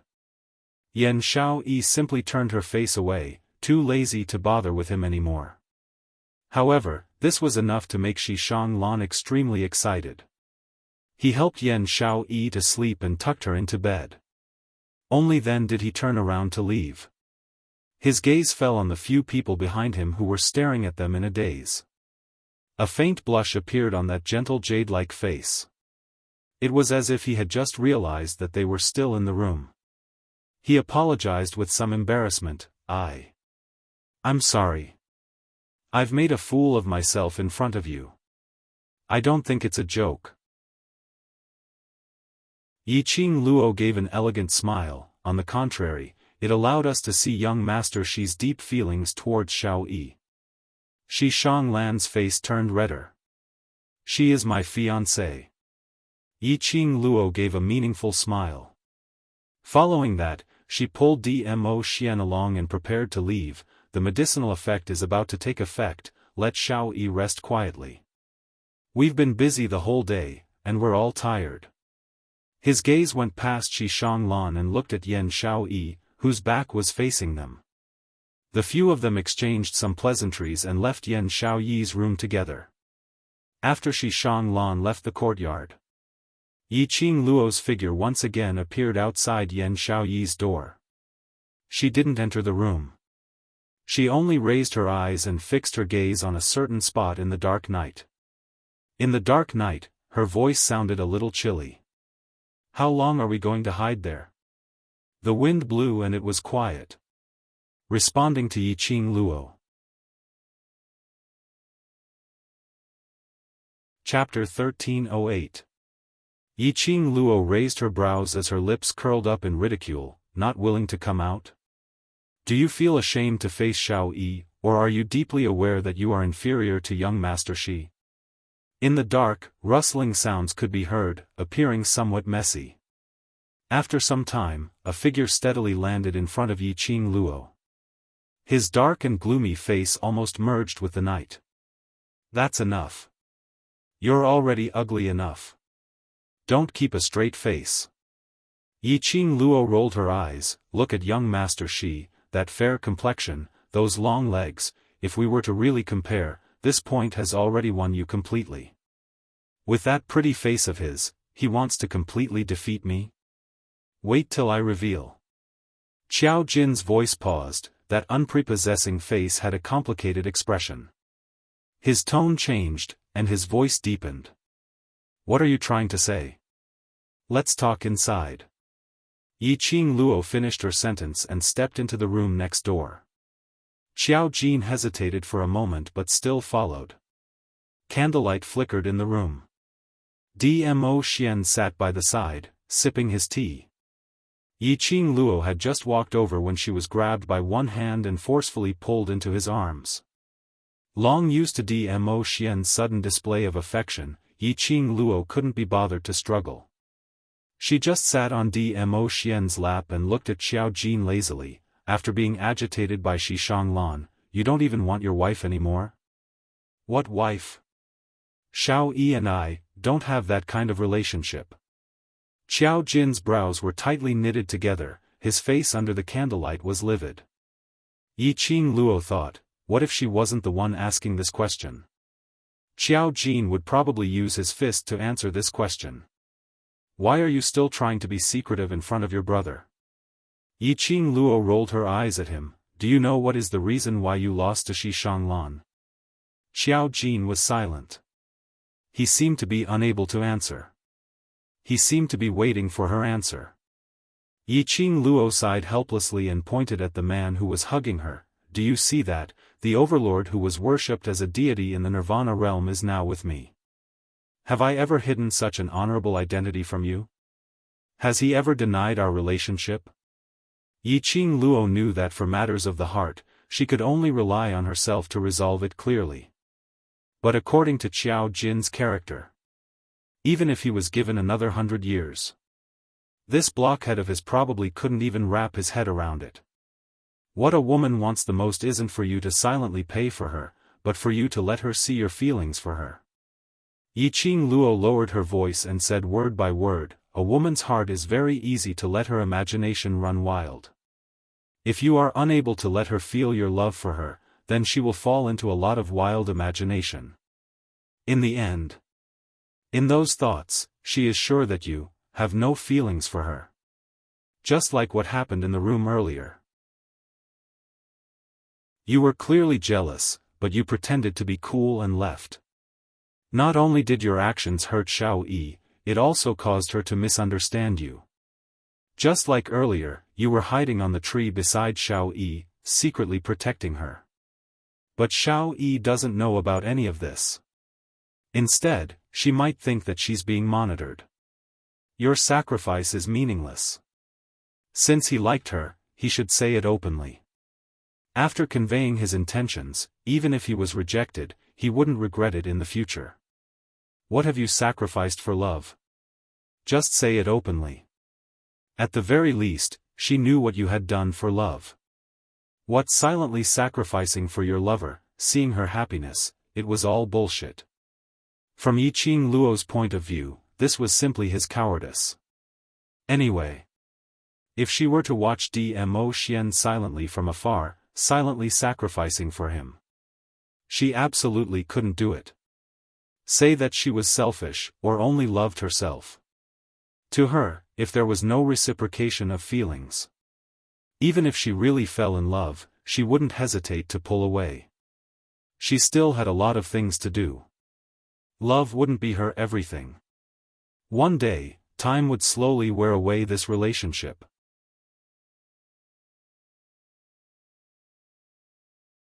Chapter 1309. Xiao Jin's eyes widened as he stared blankly at Yiqing Luo. As though he had not expected Yiqing Luo to say such words. "Jinzi, I'm only saying this to you because we're friends." Yiqing Luo's gaze was solemn and her tone was solemn. "If you really like Xiao Yi, at least convey this feeling to her. Even if she doesn't agree to it, she will absolutely not cut off all ties with you because of this." Xiao Jin's hand, which was hanging by his side, clenched into a fist. The candle flame swayed as it reflected the complicated emotions on his face. "You don't know anything at all. Xiao Yi and I are not you and the Overlord. We are not you." Yiqing Luo's words were like needles stabbing into Xiao Jin's heart. Xiao Jin was clear that what Yiqing Luo said made sense. But that gloomy feeling in his heart made him extremely uncomfortable. He also wanted to tell Yan Xiao Yi about his feelings. He wasn't willing to see Yan Xiao Yi being snatched away by other men. But Yan Xiao Yi didn't like him. He had used a strong attitude to treat her time and time again. And he had forcefully pushed her time and time again. Yan Xiao Yi didn't kill him was already on account of their many years of brotherhood. If he told this feeling to Yan Xiao Yi, Yan Xiao Yi would definitely avoid him. "Yes, you are not me and Xian." Yiqing Luo's voice turned cold, "Because we are braver than you. Xian likes me and he told me directly. Even if I don't like him, I believe that Xian will use his own methods to make me sink in. I like Xian, so I'm willing to be with him. Even if he really doesn't like me, I will also use my own methods to make him submit to my charm." Yiqing Luo's lips curled as her palm touched Dmo Xian's cheek. She should be glad that it was because of his and her bravery. They didn't have so many twists and turns. To be able to love each other was hard to come by. So this kind of relationship, they treasured it very much. Xiao Jin turned silent. The room was silent. So quiet that one could only hear the three of them breathing. After a long time, Yiqing Luo then sighed faintly, as her tone contained some helplessness. "Jinzi, you being like this. As a man, I feel very embarrassed. If that's the case, I feel that Shi Shanglan, who is always willing to express his feelings for Xiao Yi, might be more suitable for Xiao Yi." Xiao Jin's gaze darkened. The light from the fire made his eyes red. Xiao Jin was enraged. He tensed his muscles and stood up. He walked towards the door without looking back. "Jinzi." Yiqing Luo also stood up immediately, as her charming eyes gazed at his back view without blinking. "The way you are now, to Xiao Yi, is actually a kind of harm." The man who was walking to the door stopped in his tracks. His stiff body was still tense. Inexplicably angry, inexplicably gentle, inexplicably turning around and leaving. Yiqing Luo and Xiao Jin's attitude towards Yan Xiao Yi during this period of time was spilled out word by word. Xiao Yi isn't a roundworm in your stomach. She's unable to guess what your inexplicable actions are for. Instead, it will make her sink into uneasiness, sinking into an inexplicable guess of your emotions. To her, isn't this a form of harm? Xiao Jin's tensed body turned even stiffer. He wanted to take a step to leave, but he couldn't move at all. After some time, he shut his eyes. His back faced Yiqing Luo. Yiqing Luo couldn't see his expression. She could only hear the desolation in his tone, as well as a helpless sigh. "I have already given up." His voice was hoarse, revealing a hint of choking.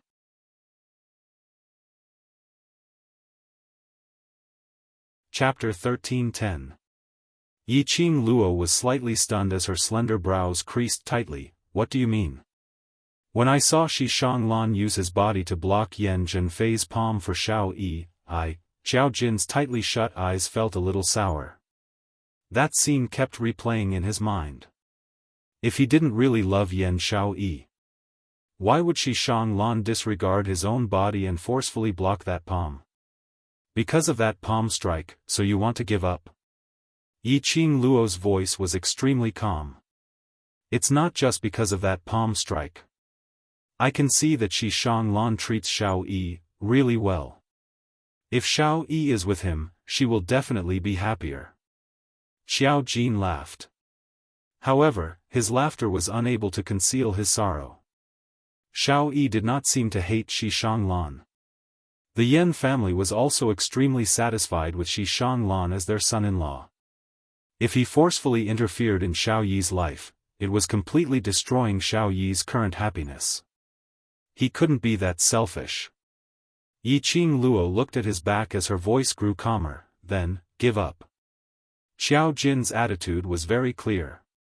Even if she continued to persuade him, it would be useless. If this was what Xiao Jin wanted, then it would be best for him to give up. As long as he doesn't regret it in the future. Xiao Jin gave an indifferent "n" before walking out of the room. This time, Yiqing Luo didn't stop him. The room fell into silence once again. Behind her, a pair of strong arms circled around her waist. A scorching hot chest pressed against her back. The elegant scent of sandalwood seeped into his nose. The vexation in her heart gradually dissipated under the man's elegant aura. This is the path he chose, you don't have to feel guilty. The man's low and hoarse voice sounded in her ears. Yiqing Luo turned around and her little hand circled around his waist. She obediently leaned her head against his chest. That's Xiaofan. I'm still worried. I've already asked Win to investigate. Dmo Xian's eyes congealed. He had the same thinking as Yiqing Luo. They were all suspicious of Xiaofan's motives. Even though she saw Xiaofan's deep feelings for Yan Xiaoyi. He personally saw Xiaofan disregard everything for Yan Xiaoyi. However, they still felt that Xiaofan was not as simple as he seemed. After all, it was for the divine artifact. Or did he have other motives? Or was it really for Yan Xiaoyi? All of this, when Ah Feng brought back the information from the investigation, there would be an answer. Ah Xian, thank you. Yiqing Luo raised her charming eyes as she gazed deeply at him, her little hand caressing his face. Luckily. We're not as silly as Jin Zi and Xiao Yi. Looking at them, the more I feel that my bravery back then was right. Dmo Xian closed her hand on his cheek, his shimmering peach blossom eyes overflowed with warmth. I should be glad to have met you. Yiqing Luo tiptoed, stretched out her hand and hooked his neck, kissing his thin lips. That was right. Fortunately, their relationship could be smooth sailing. I hope they can keep walking like this. The next day. Yiqing Luo had just stood up when Dmo Xian's figure was no longer beside her. The toiletries were already prepared at the side. After washing up, Yiqing Luo walked out of the room. The sky was already bright. There were already a few maids in the courtyard. When they saw Yiqing Luo, they greeted her politely, Miss Yi. Yiqing Luo nodded as she saw Yan Xiaoyi's room door open. When he arrived at the door, he saw Xiaofan sitting by the bed and feeding medicine to Yan Xiaoyi.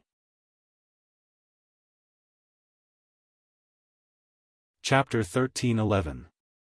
Yiqing Luo restrained the expression in her eyes as she smiled and walked into the room. Xiaoyi, are you feeling better? Yan Xiaoyi was frowning as she unwillingly drank the medicine from the spoon in Xiaofan's hand. Seeing Yiqing Luo enter, her face revealed a sliver of embarrassment as she turned her face away and rejected the medicine which Xiaofan passed to her lips. Xiaofan was an intelligent person. He knew when to stop. He immediately placed the medicine bowl aside and smiled warmly. Miss Yi, I'll go check if the other's medicine is ready. I'll have to trouble you to take care of Xiao Yi.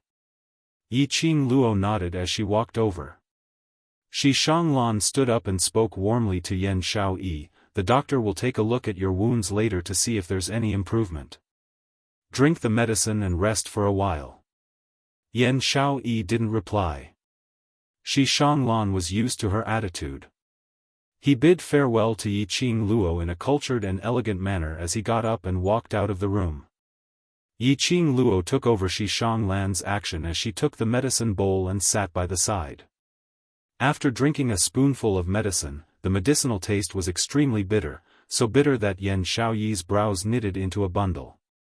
"Do you want to leave Shi family's residence?" Yi Qing Luo diverted Yan Xiaoyi's attention as she asked calmly. Indeed, Yan Xiaoyi's expression congealed. The bitterness on her face slowly disappeared. A pair of beautiful eyes looked at Yi Qing Luo in puzzlement, as though she didn't understand the meaning in her words. "You don't like Shi Shanglan, right?" Yi Qing Luo scooped up the second spoonful and sent it to Yan Xiaoyi's lips. Yan Xiaoyi swallowed it and replied, "How could I have any feelings for him? I totally don't care about that engagement." Engagement was simply a joke. She had been missing from the Yan family for 3 years. 3 years, not stepping into that place. But 2 months ago, he had inexplicably arranged a fiancé for her. What did Yan family treat her as? They didn't even remember her existence for 3 years. When they said they were engaged, they meant it. If she didn't agree, Yan family could forget about forcing her. "You two should have met before." Yi Qing Luo had heard that ever since Yan Xiaoyi bought that old residence, she hadn't had any interaction with Yan family for the past 3 years. To the Yan family, Yan Xiaoyi had long been treated as a dead person. How could a fiancé suddenly appear? Furthermore, he was acting so deeply in love with her. It was impossible that they hadn't met before. This was the reason why Yi Qing Luo was especially suspicious of Shi Shanglan. This residence was a complete copy of the style of the old residence that Yan Xiaoyi had bought. It was obviously to please Yan Xiaoyi. How did Shi Shanglan know that the old residence belonged to Yan Xiaoyi? Yes. Yan Xiaoyi didn't hide anything. "We've met a long time ago, it can be considered as a friendship of life and death." The story of Yan Xiaoyi and Shi Shanglan was very simple. When they were 10 and 7 years old respectively, they were kidnapped by a gang of bandits who had fainted from hunger.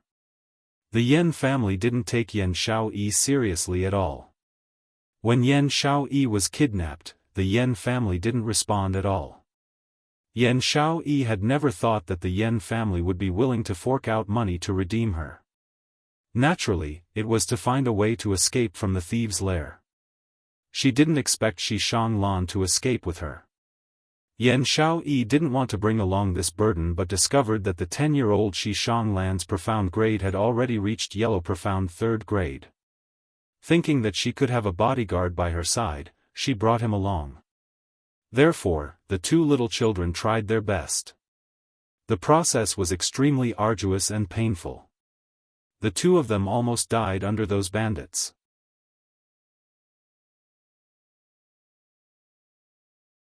Chapter 13-12. After that, there was no contact. This story was indeed melodramatic. Which meant, Shi Shanglan really liked Yan Xiaoyi? Just because the 2 of them had experienced life and death together when they were young? After that, I only saw him once and that was 2 months ago. Yan Xiaoyi said as she finished the medicine. After escaping, she and Shi Shanglan had no contact. Yan family didn't care about Yan Xiaoyi. But Shi Shanglan was different. Shi Shanglan was the eldest young master of Shi family and the future master of Shi family. Shi family sent out numerous top exponents to rescue him. In the process of escaping, Shi family rushed over and brought Shi Shanglan away. As for her, because she had done the dangerous thing of bringing Shi Shanglan away from the thieves' lair, she was almost dismembered. Shi Shanglan begged his father to spare her life and send her back to Yan family. But when she was sent back to Yan family, he didn't forget to reprimand Yan Xiaoyi in front of Yan family's patriarch. During that period of time, Yan Xiaoyi's life wasn't easy. There were several times when she almost died under the Yan family's beatings. Hence, toward Shi family, Yan Xiaoyi didn't have any good impression. Later on, she had enough ability to protect herself. She earned enough money to purchase the old residence in 3 Spring City West Street. From then on, she stayed in the old residence. And 2 months ago, Shi Shanglan went to the old residence to look for her, and explained that they had already set the engagement. Yan Xiaoyi directly threw Shi Shanglan out. After that, it was this meeting. Yiqing Luo's expression sunk slightly when she heard that, which means, till today, you've only met twice? Yan Xiaoyi nodded. Twice. Once 10 years old. Once 20 years old. With a gap of 10 years, the two families had set the engagement, and even made his own residence look the same as Yan Xiaoyi's old residence. Which meant, Shi Shanglan had actually been silently observing Yan Xiaoyi. Cough. Why did Yiqing Luo feel that this had the feeling of an idiot? But, after hearing this story, Yiqing Luo also started to suspect if her guess toward Shi Shanglan was too malicious. After all, the goals that she and Long Yunzhan had guessed became a joke after combining with this story. Because she and Yan Xiaoyi had only known each other for less than half a year. The World Mercenary Group had been established for about 3 months. If Shi Shanglan was here for the divine weapon or for some other purpose, the time did not match with the style of this residence's decoration. Qing Luo. Yan Xiaoyi leaned towards the head of the bed and suddenly called out softly. Yiqing Luo raised her eyes and looked at her in puzzlement. Yan Xiaoyi's gaze was unfocused as she stared ahead. The expression on her face faintly revealed a trace of desolation. You tell me, what is the feeling of truly liking someone? Yiqing Luo was stunned as she reacted. You want to ask about Jin Zi, right? Yan Xiaoyi's gaze suddenly trembled as it fixed onto Yiqing Luo. If it's Jin Zi or Shi Shanglan, who will you choose? Yiqing Luo asked with a smile. Yan Xiaoyi choked on the question. What kind of choice is this? It's not like the two of them, don't both like me. When she said the last few words, her voice lowered by quite a bit. If one didn't listen carefully, it was almost inaudible. It wasn't like both didn't like her. She was referring to Qiao Jin. These two people. They obviously liked each other, but they weren't willing to make it clear. This resulted in both of them doubting each other and not liking each other. Thinking of last night, Qiao Jin's choking voice and his desolate back view, Yiqing Luo felt a burst of melancholy. Chapter 13:13. It wasn't that Yiqing Luo didn't want to give them a hand. But recalling what Dmo Xian said to her before she fell asleep last night. Finally she suppressed this urge. Dmo Xian said that Qiao Jin must have his own difficulties for making such a choice. Qiao Jin wasn't a timid person. Since he had chosen to give up on Yan Xiaoyi, then she would respect his choice. After all, that was their own lives. No matter how good Yiqing Luo's relationship with them was, she couldn't interfere with the lives they had chosen. How are the rest of the brothers? Did Ghost Doctor say when we can get down from the bed? Yan Xiaoyi saw the atmosphere in the room stiffening and she didn't want to continue with the topic which made her heart ache, disturbing her mood, so she changed the topic. Yiqing Luo replied, You're the one who suffered the most serious injury among the brothers. So you should be relieved. Yan Xiaoyi couldn't help but laughed and gave a dry cough. She was the one who suffered the most serious injury. Which meant, the rest of the brothers were all fine. Her heart, which was hanging in the air, was finally able to settle down. As for the time to get down from the bed, the other brothers need at least half a month. Yiqing Luo raised her brows. As for you, I'm afraid it will take a month. Yan Xiaoyi's smile froze as her expression changed. Then what about the 1-month training in Class of God? If they were to go to Class of God, they definitely couldn't let the other students go. In the interclass competition, Yiqing Luo defeated Zi Qianqian. Not only Zi Qianqian was embarrassed, but the entire Class of God was embarrassed. Heavenly Academy's students who were known as Waste Class, and the top student in Class of God, Zi Qianqian, who was known as the number 1 beauty, had a one-on-one competition. Zi Qianqian not only relied on her profound grade advantage. She even took out a legendary grade weapon to kill Devil Class's Yiqing Luo. The entire Class of God's reputation was ruined in this competition. If the other students were to stay in Class of God for a month, it was estimated that by the end of the month, they would only receive 10 students' corpses. Because of this, Yiqing Luo decided to let Tong Ziqing, Kitty Li, and Bei Ming Liancheng stay in Devil Class to temporarily take on the role of class monitor and class committee member. She would then choose 10 students whose ability and awareness were extremely strong to go to Class of God for training. Yan Xiaoyi was one of them. The trip to the Class of Gods would take place in a few days. The students were all injured. How could they go to the Class of Gods? Just apply to the dean to postpone it. Don't forget. The class that wins first has to represent the Heavenly Academy and head to the southern continent to participate in the Academy exchange meet. Yiqing Luo comforted him in a gentle voice. Just put the time to go to the Class of Gods after the exchange meet. Exchange conference? Yan Xiaoyi was surprised. Isn't it still a few months later? Why is it also brought forward? The southern continent was the headquarters of the Academy. Every year at the end of the year, the headquarters would hold an Academy exchange conference. Every Academy would lead a class to the exchange conference. Every time the Heavenly Academy selected the class for the exchange meet, it would always be the class that won the championship in the previous years. According to the schedule, the exchange conference would be held after the previous interclass competitions. But this time, because the Heavenly Academy had brought forward the interclass competition, too many things happened. Therefore, the headquarters decided to hold the conference in advance. This was what Yiqing Luo had heard from the Peach yesterday.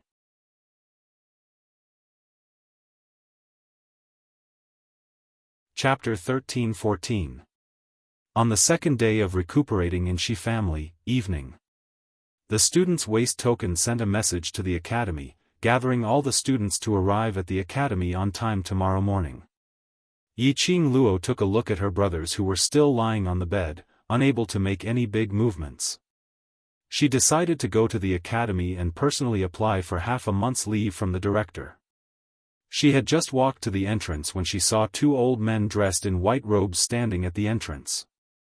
One of them was beaming with joy while the other had a gloomy face as his brows creased tightly. These 2 people were God Thief and Ghost Doctor. Last Qing Luo, are you going to the Academy to apply for leave? Let Ghost Doctor accompany you. God Thief pushed Ghost Doctor towards Yiqing Luo. Ghost Doctor's status in the Academy, even the director has to be wary of him. Ghost Doctor? Yiqing Luo looked at Ghost Doctor, whose face was filled with impatience as her heart started to pound. She had indeed intended to find a helper to meet the director together. But her initial thought was to find teacher Guiyu together. After all, between the director and Guiyu, there was some hidden, unspeakable story. If it was Ghost Doctor along, then there would be no need to specially trouble teacher Guiyu. But Master Ghost Doctor hated troublesome matters. To make Master Ghost Doctor stay at the Shi family's other residence, to help these students to treat their illnesses. To Ghost Doctor, this was already a huge trouble. Now he still wanted him to accompany her to look for the director? Wouldn't he be too insatiable? Master Ghost Doctor has been helping me to take care of these injured brothers these few days, and has already delayed the medicinal pills for several days, so I'm not numb. Still not leaving? Ghost Doctor's impatient voice interrupted her words. Not waiting for Yi Qing Luo to react, Ghost Doctor had already taken the lead, walking towards the direction of Heavenly Academy. Seeing Yi Qing Luo still in a daze, God Thief patted her back. Please lass Luo, aren't you going to follow up? Yi Qing Luo was stunned as she looked at Ghost Doctor's departing figure, as her heart felt warm. Her brows overflowed with gentleness as she revealed an elegant smile. God Thief, thank you. My brothers. I'll leave them to you. Saying that, she turned around and immediately chased up to Ghost Doctor's footsteps. Looking at Yi Qing Luo's departing figure, God Thief's smile slowly faded. His eyes, which were not the least bit serious, were also covered with a layer of solemnity. Little girl, you have to grow up quickly. Otherwise, when the situation becomes more and more serious, you will lose your qualifications, he muttered in a low voice, as if he was talking to himself, but also as if he was talking to someone. Until Yi Qing Luo's silhouette completely disappeared from his sight. Only then did Holy Pirate look away. He turned around and walked towards the Shi family's residence. He stepped into the residence and returned to his room. Holy Pirate scanned his surroundings and confirmed that the aura had disappeared. Only then did he slowly open his palm. A paper crane shimmering with mystic light slowly rose from his palm. For the sake of the girl's safety, this matter must be reported. At this moment, a tall and slender figure was standing in the dark not far from the main entrance of the mansion. That glistening purple robe complemented that peerless face, making it even more frightening. I will lose. What qualifications? His thin, rosy lips softly mumbled God Pirate's words. His peach blossom eyes gradually narrowed, concealing all the profound meaning. Then, he flicked his sleeve. His figure seemed to have melted into the air and disappeared.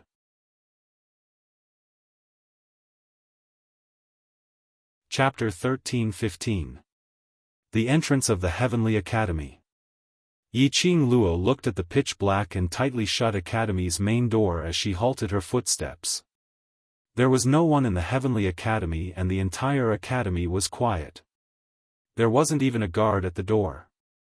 Yi Qing Luo's slender brows creased slightly as she stared at the pitch-black Heavenly Academy, inexplicably feeling it was like an extremely terrifying and gloomy ancient castle. She moved her feet and approached the academy. But the Ghost Doctor's hand pressed down on his shoulder. Come back, don't forget the academy's rules. Yi Qing Luo had the Heavenly Academy's little booklet, so naturally she was clear about the rules. According to the rules of the academy, no student was allowed to approach the academy during the holidays. Otherwise, they would be punished and their class would be demoted. This punishment was extremely harsh. Because of this, in the past 10 years, not a single student had dared to violate this rule. Yi Qing Luo halted her footsteps. She caressed the profound phoenix ring with her slender fingers. She took out a red veil and covered her face, only revealing a pair of enchanting eyes that were filled with a biting cold light. However, when she looked at the Ghost Doctor, her gaze became mischievous and gentle. As long as the academy doesn't find out, the academy won't be able to punish me. No. The Ghost Doctor turned and left without hesitation, his voice cold and annoyed. Don't think that the academy can't catch you just because you can teleport. After taking a few steps, he realized that there was no one following behind him. The Ghost Doctor's brows furrowed tightly, and she turned her head to look behind her. Under the moonlight, the red-clothed girl crossed her arms and looked at him with a faint smile. That pair of mischievous eyes was calm and elegant at this moment. What is Master Ghost Doctor afraid of? The girl's clear and sweet voice floated into the Ghost Doctor's ears. The Ghost Doctor's body stiffened. Yi Qing Luo laughed lowly, her laughter was sweet and charming. Ghost Doctor's master's identity, I know, it's definitely not simple, and definitely not just an alchemist only. Ghost Doctor Master and Holy Pirate are not willing to tell me because my power is not at a level where I can know you. In the night, the Ghost Doctor's expression couldn't be seen clearly. But from the Ghost Doctor's voice, he could hear the shock in his voice. After a long time, he suddenly chuckled. The lines on his usually stern face also softened. He slowly walked towards Yiqing Luo's direction. "Master Ghost Doctor, I want to go in." Yiqing Luo's voice was neither servile nor overbearing, revealing her determination. "If I don't take the initiative to face it, I will never be able to truly grow. I will take good care of myself, please don't worry." It wasn't Yiqing Luo's first time sneaking into the academy during the holidays. The last time he snuck in, he discovered that the dean had taken advantage of the holidays to spread the underground forces around the academy. It could be said, the Heavenly Academy was actually the hidden base of the dark forces in the Nirvana realm. This time, if he were to sneak into the academy during the holidays, perhaps, he would be able to make some important discoveries. Her teleportation secret art had already been trained to the 3rd level in the Azure Dew bracelet with Old Man Tsang. If something really happened and he used the teleportation secret technique to escape, it was also a piece of cake. The ghost doctor met her unwavering gaze, and muttered to himself for a moment. His expression had already reverted to his usual impatience. All right, I'll accompany you in." A bright smile blossomed on the young girl's face. She spread open her arms and wrapped them around the ghost doctor, hugging him and flattering him with incomparable joy. "Long live Master Ghost Doctor, I love Master Ghost Doctor the most." This lass. Her face changed really quickly. The ghost doctor sighed helplessly.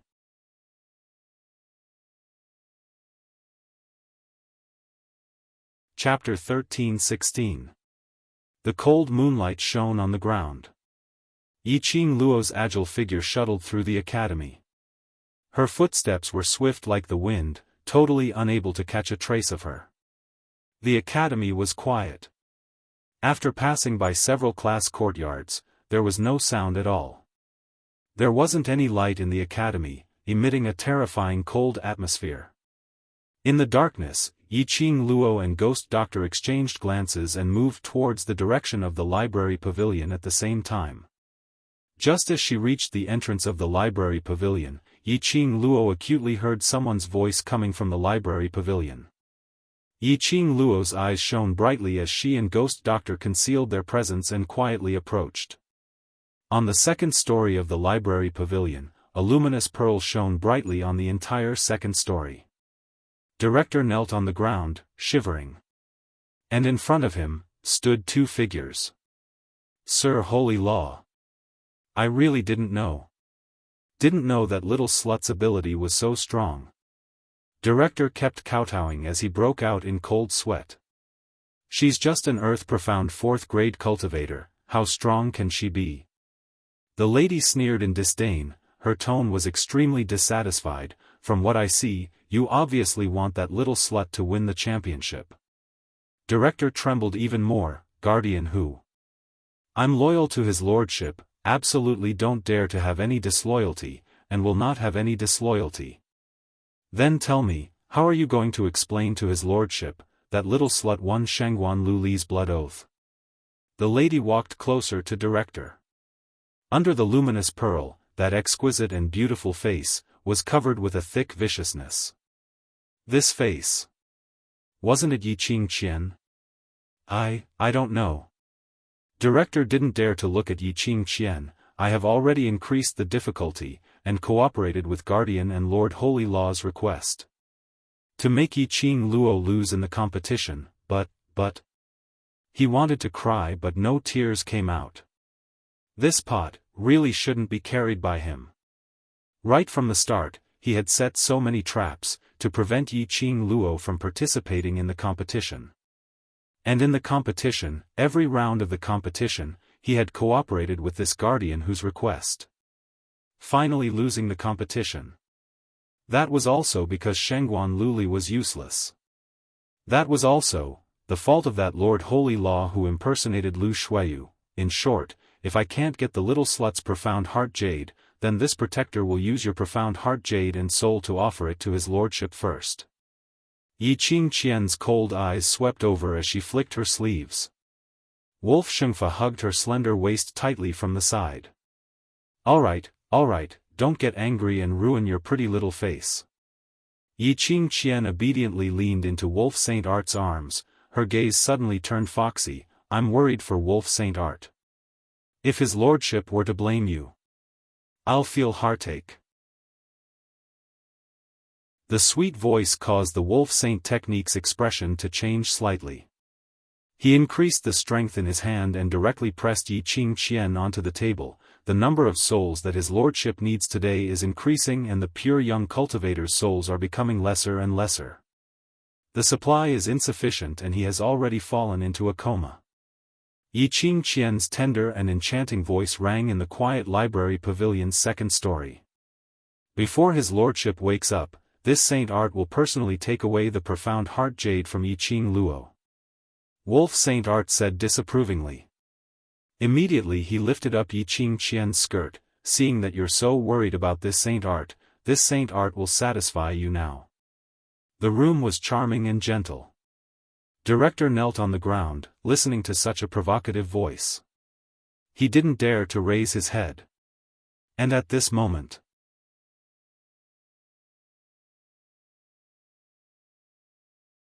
Chapter 13-17. Cough. These two people. Ghost Doctor was after all an old man. Standing with a young lady at the entrance, he heard the sounds of this scene. It was simply too awkward. Pooey. Yi Qing Luo spat out a soft sound. Only her lips breathed out, without any sound at all. But borrowing the light from the second story's luminous pearl, Ghost Doctor could clearly see Yi Qing Luo's lips. She said word by word, "Who are they?" These two people are obviously livestock, ready to estrus any time, mating anywhere. The Ghost Doctor's expression, which had been cold all along, changed slightly. Alright, he admitted that there were two livestock inside. Hearing Yi Qingqian's coquettish voice, Yi Qing Luo's eyes revealed a chilly intent. Her lips curled, a cold and treacherous smile blossomed on her lips. Yi Qingqian. She had not expected to see Yi Qingqian at this moment. She had intended to wait for her brother's injuries to recover before she took the initiative to look for Yi Qingqian. Now that she saw, how could she let go of such a good opportunity? West Lawn Public Square's mountainside, revenge for attacking her brothers. Taking the opportunity when she wasn't around, setting fire to the World Group's old residence, attempting to take revenge for killing her brothers. New hatred and old hatred. She would make Yi Qingqian pay back 100 times. The iciness in her eyes was like a bone-cutting knife. Ghost Doctor, who was beside her, also sensed this anger. He frowned as he stretched out his hand to hold Yi Qing Luo's arm, indicating for her to restrain her presence. Generally speaking, a cultivator's perceptive ability was much stronger than ordinary people. If someone was staring at them, cultivators would discover it at the first instance. However, the two people in the room were still in the midst of making love, enjoying themselves. They totally didn't notice the commotion outside the door. As for the director, who was kneeling on the ground with a complicated feeling, he had already wandered off somewhere and didn't notice anything. After Ghost Doctor's reminder, Yi Qing Luo then realized that her arrogance was too insolent. She immediately restrained the anger in her eyes as she pursed her lips. If it was in the past, she would never show her emotions on her face. Even if she met her eyes, if she didn't want to, no one would be able to find out her thoughts from her eyes. But now it was different. Because of her concern for her brothers. When he saw Yi Qingqian, the fury and hatred in his heart surged up. Her fair little hand was pressed against her chest. The anger that was burning in this place was still boiling. She closed her eyes and suppressed this irrepressible urge. Calm down, I need to calm down, even if he wanted revenge. He could not be so impulsive. At this moment, Wolf Saint Technique and Yi Qingqian had already ended their battle. The two of them panted heavily, mixed in with Yi Qingqian's tender panting, praising the Wolf Saint method to be awesome. you're still here? Wolf Xiaofan seemed to have just realized that the dean was still kneeling at the side. His face darkened. Do you want me to dig your eyes out? The dean trembled in fear. I didn't see anything. I've been waiting for Lord Saint Technique to give me the next task. The wolf sacred technique still wanted to say something, but his chest was caressed by a soft and boneless little hand. Lord Sacred Technique, why bother with him? Who is your woman? I don't think he has the guts to look. This touch made the Wolf Saint Technique feel something again.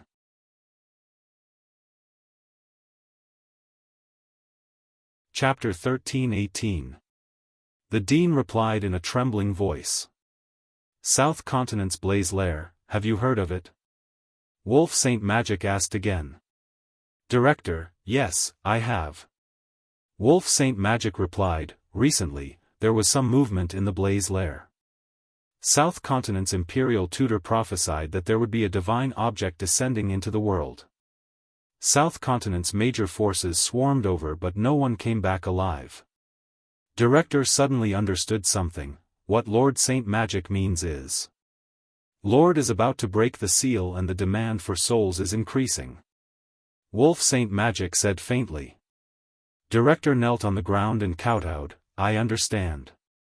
This lowly one will definitely handle this matter beautifully and won't give Lord Saint Law any more trouble. Wolf Saint Magic's nature was flourishing from Yi Qing Qian's teasing. After giving his instructions, he casually waved his hand and suppressed Yi Qing Qian once again. Director immediately got up and retreated to the door as if he had received the order. Director closed the second-floor door and patted his chest as he took a deep breath. He wiped the cold sweat off his head and was about to leave. Suddenly his footsteps paused and his nose sniffed. It seemed there was a familiar smell. Before he could think deeper, he heard Yi Qing Qian's coquettish voice coming from the second floor of the library pavilion. He shrank his neck and quickened his footsteps. That smell should be Guardian Hu's smell. It was better for him to leave earlier. Otherwise, if Wolf Saint Magic knew that he was standing at the door, he would probably think that he had some special feelings for Guardian Hu. After Director's figure disappeared from the library pavilion, the two figures who were hiding in the dark returned to the door. Yi Qing Luo looked at the direction where Director left and a trace of coldness appeared in her eyes. At this critical juncture, Wolf Saint Magic could still bring Yi Qing Qian to roam freely here. Didn't Dmo Xian ask the Imperial Palace's disciples to destroy Wolf Saint Magic's forces using the dark forces as an excuse? Could it be? What new ideas did the dark forces come up with to contend against the Imperial Palace? No wonder. That day, Tang Beiyuan wanted to ask Dmo Xian to return to the Imperial Palace. No wonder. She didn't see Dmo Xian around when she woke up this morning. Did he rush back to settle this matter? Southern Continent's exchange meet. Blaze Lair. They wanted to use the exchange to lure the students of the various academies to the flame nest. After which, the souls of all the students would be sacrificed to the King of Darkness. To the outside world, they could declare, those students had died in the fire nest. That was a good idea. Girl, it's time to go back. The ghost doctor's expression was extremely gloomy. He had probably overheard the conversation between the Wolf Saint Magic and the Dean. Both of them had guessed the purpose of the Holy Wolf technique. The ghost doctor probably wanted to discuss this matter with God Pirate. Yi Qing Luo nodded her head. Hearing this news, Yi Qing Luo naturally didn't think of applying for leave from the director.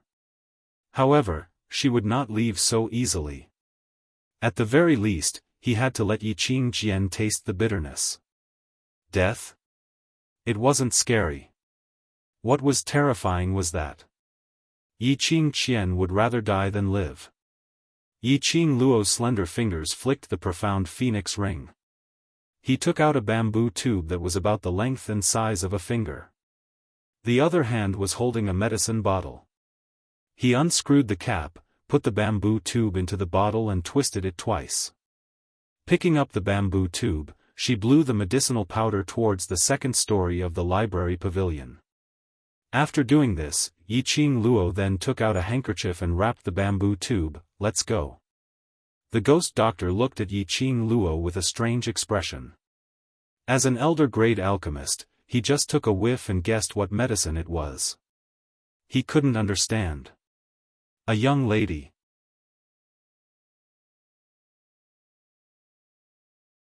Chapter 13-19.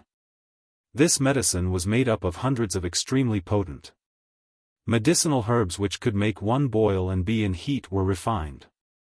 The effect of this medicine was extremely strong. Yiqing Luo named this medicine ecstasy powder. Just a little bit of it. Men would always maintain this hot-blooded state at all times. And the more boiling, the more energetic they were. So energetic that even if there were 5 to 6 women at the same time, they wouldn't feel tired at all. Of course. This kind of boiling spirit, under the condition of being in heat at all times. The woman who was slept with would be miserable. This medicine had no effect on the man's early stage. But under the premise of the man being affected by the ecstasy powder, the woman who had sex with the man would be miserable. The side effects of this medicine would slowly be transferred to the woman's body through the sex, spreading throughout her internal organs. In less than a month's time, this woman's internal organs would dry up and she would die. Even if the doctor came to check her pulse, or to dissect the corpse, they could only find out.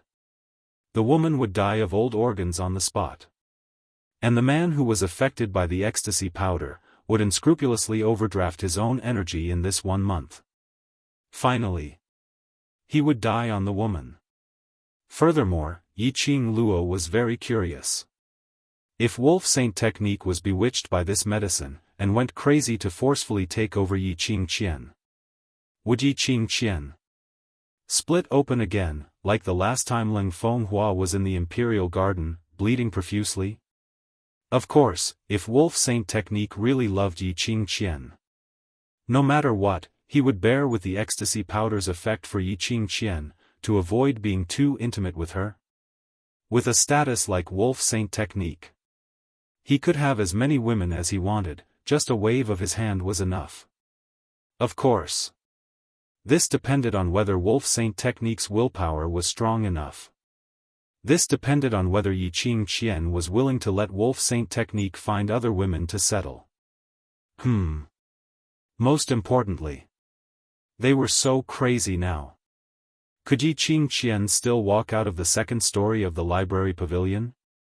Yiqing Luo was looking forward to the next show. After leaving the academy, Ghost Doctor's gaze towards Yiqing Luo was extremely strange. It made Yiqing Luo's hair stand on end. She raised her hands in surrender. Master Ghost Doctor, ask whatever you want to ask. Don't look at me like that. That medicine. How did you get it? Moreover, there were a few medicinal herbs that even he couldn't ask about. The attention of the Ghost Doctor, who was obsessed with refining medicine, was completely attracted by this medicinal herb. Give me that medicine bottle. Yiqing Luo's expression turned strange as she looked suspiciously at Ghost Doctor. Master Ghost Doctor, you're already so old, using medicine to raise your own physical strength. Isn't it a little too much? Speaking of this, Yiqing Luo paused for a moment. Seeing that the Ghost Doctor's expression was becoming darker and darker, she hugged her head and softly admitted defeat. Master Ghost Doctor, if you really want this type of medicine, I'll specially refine a pill for you some other day. At least it won't harm your body. Take out the medicine. The Ghost Doctor couldn't take it anymore, his white brows trembled. Yiqing Luo pouted as she retrieved the bottle of ecstasy powder from the profound phoenix ring. The Ghost Doctor snatched it away and stuffed it into his sleeves.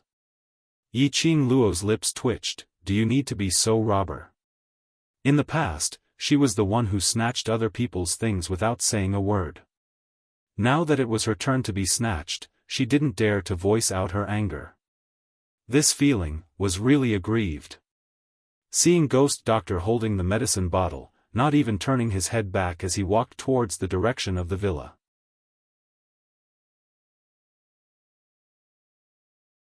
Chapter 1320. Ghost Doctor directly ignored Yiqing Luo's howls, and in a blink of an eye, he had already blended into the night. Yiqing Luo touched the red veil on her face. She'd better return to Shi family's residence to rest first and go to the academy tomorrow morning to apply for leave from the director. Just as she was about to raise her hand and pull down the veil, the wind brought along a strange smell. Her ears twitched and indeed heard the sound of something breaking through the air. Her expression sunk slightly and her figure swiftly stretched out. An enchanting red dress, in the night, drew an alluring arc. That red remnant shadow seemed to have added a beautiful shadow to the night. Bam! A loud sound was heard. The place where Yiqing Luo was standing earlier instantly collapsed into a deep pit. The surrounding dust flew up, and in that deep pit, a sharp arrow could be faintly seen. Arrow? Someone wanted to kill her?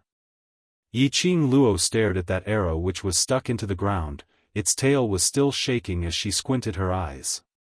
Before she could ponder deeply, someone had already submitted the answer. Only to hear an extremely familiar voice coming from the darkness. That tone was filled with thick hatred and anger. I just heard that little slut Yiqing Luo's voice over there. Go and search. Go and search. When he mentioned Yiqing Luo's name, Yiqing Luo could hear the sound of teeth grinding in these 3 words. There was a feeling of wanting to tear her into pieces and skin her alive. Yiqing Luo's brows rose as she stopped her footwork. She directly crossed her arms and stood on the original spot. With a smile which didn't look like a smile, she looked towards the direction where the voice was getting nearer. From the alley, 10 overkillers with bows and arrows walked out.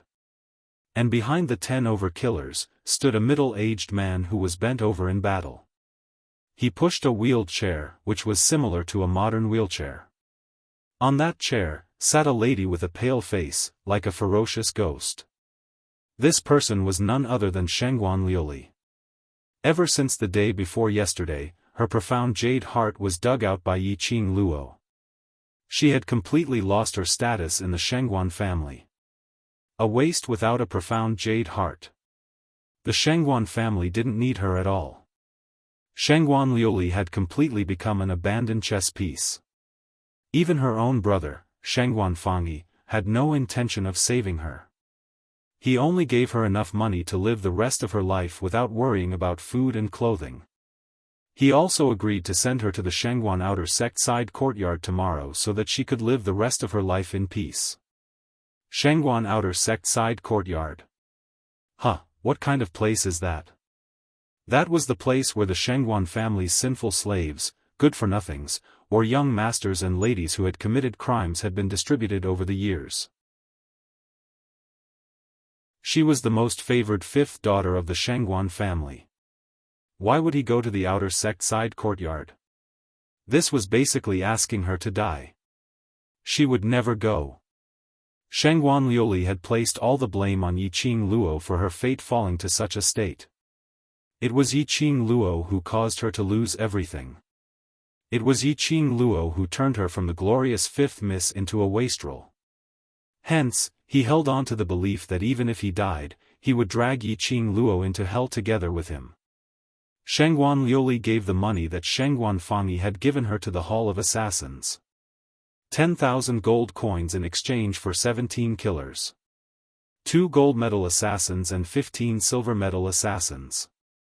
These were enough to make Yiqing Luo die without a burial ground. When she saw Shengguan Liuli, Yiqing Luo's half-squinted eyes revealed a chilly smile. Good fellow. She came just in time. She was feeling extremely depressed right now.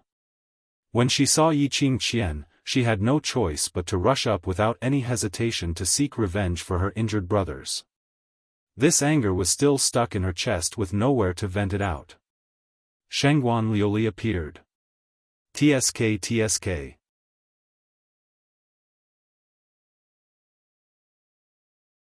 Chapter 1321. Yi Qing Luo. Shangguan Liuli gritted her teeth as she shouted Yi Qing Luo's name, "You slut! It's all because of you. All because of you. You caused me to become like this. I'm going to kill you." Her eyes were filled with madness as she called out to the killers beside her, "Kill her. Kill her for me." These killers were all well trained. But they couldn't help but felt some displeasure towards this employer. Most of their daily work was done on their own. They had the habit of checking on their targets. Then they would take action under the circumstances where no one knew. But this crazy Shangguan family's fifth miss, no matter what they investigated or where they went, she would follow behind them.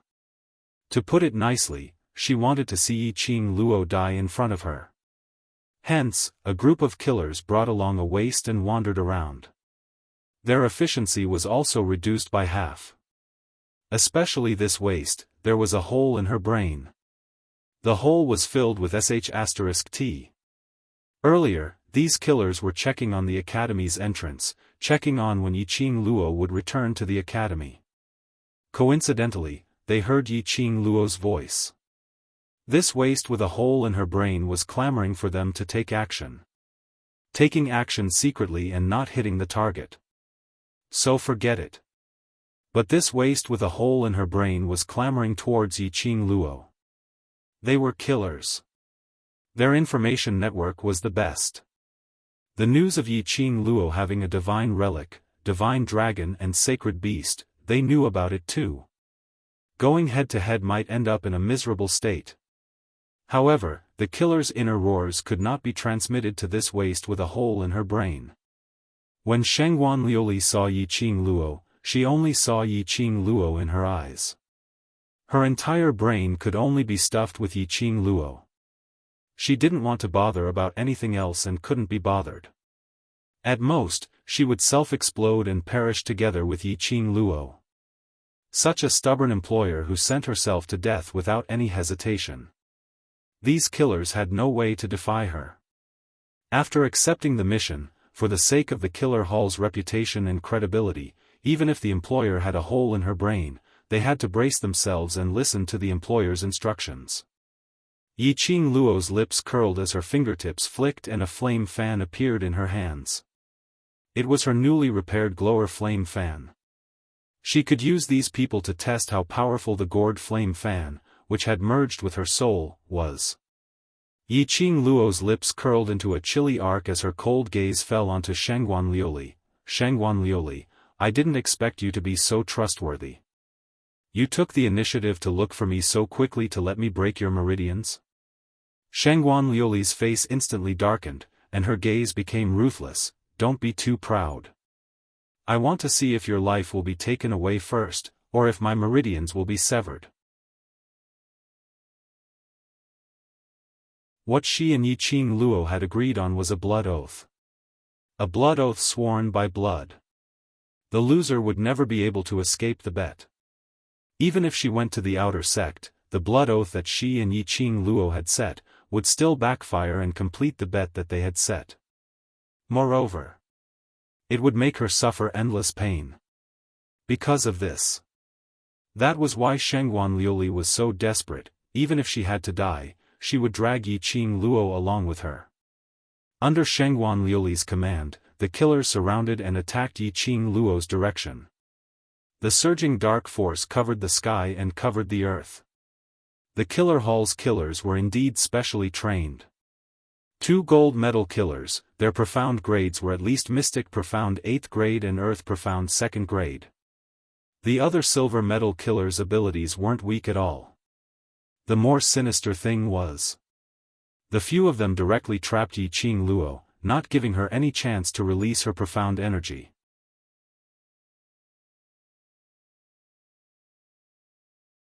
Chapter 1322.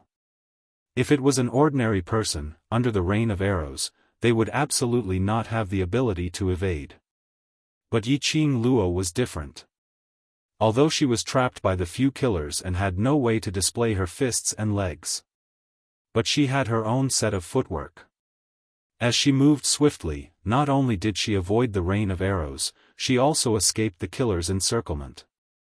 Her figure was like a ghost, and at the instant when she retreated, the glower flame fan in her hands swept up a hurricane as it struck towards the killers. That hurricane was totally different from the usual hurricane. When the hurricane struck one of the killer cried out miserably as his body fell limply onto the ground. The other killers were stunned by this scene. Their gazes were fixed on that killer. A sense of fear was born in their hearts towards the hurricane that Yiqing Luo casually set off. SSSSS, a sound as though something was being torn apart was heard. Everyone's gazes turned towards the direction of the sound. Then they saw. That originally limp corpse was like a fountain as thin lines of blood gushed out from its body. Even those killers who were used to killing scenes and whose hands were stained with blood were stunned by this strange scene. Ah! Just as the assassins looked at the corpse that was covered in blood and was still gushing out like a fountain, a shrill scream rang out. Not knowing when, Yiqing Luo had broken through those killers' array and circled to Shangguan Liuli's back. The feather fan flipped around her fingertips. A dagger slid out from the handle of the fan as it stuck to housekeeper Shangguan's neck. Soundlessly, it took away housekeeper Shangguan's life. And at the next instant, Yiqing Luo's dagger, which was stained with blood, was already on Shangguan Liuli's neck. She didn't use much strength. Just stuck to her neck. They could see the open wound on her neck and the blood oozing out. As it blended with the blood on the dagger, Shangguan Liuli's entire body turned stiff as she didn't dare to move at all. Unbelievable. Yiqing Luo was actually able to get close to her silently and kill housekeeper Shangguan under the situation where the gold medal killers were obstructing her. Gold medal killers. 2 gold medal killers. It was because of these 2 gold medal killers that Shangguan Liuli could be so unbridled. But these 2 experienced killers were the top 50 gold medal killers in the killer hall. He couldn't even touch the hem of Yiqing Luo's clothes. Yiqing Luo, you, although she kept saying that she was going to die sooner or later after living in such a state, Gu Shijiu had no choice but to accept her fate. She was no longer afraid of death. But at the brink of death, Shangguan Liuli's heart still surged with a sense of fear. The coldness on his neck brought with it the feeling of sticky blood. The thick smell of blood filled her nose. Shangguan Liuli felt like vomiting. "Don't be afraid, I'm just here, to complete our bet, I won't kill you." Yiqing Luo's smiling voice was close to his ear. That laughter was sweet and pleasant. However, in Shangguan Liuli's ears, it was a voice from hell. Bet? Isn't that, he wanted to break her tendons and veins? Shangguan Liuli's face suddenly turned pale. Before he could open his mouth to beg for mercy, he felt a sharp pain in his arm. At some point, the dagger that was pressed against her neck had moved to her arm. It was just a gentle stroke. Fresh blood gushed out. Shangguan Liuli clearly felt that something in her arm seemed to have broken. A burst of tearing pain made her cry out miserably. Those killers speedily closed in on Yiqing Luo as they surrounded her. She heard that chilly voice as it rang indifferently, "My target is only Shangguan Liuli alone. I didn't make a move because I don't want to go against the killer hall. If you insist on doing this mission, then don't blame the world group for not showing any mercy."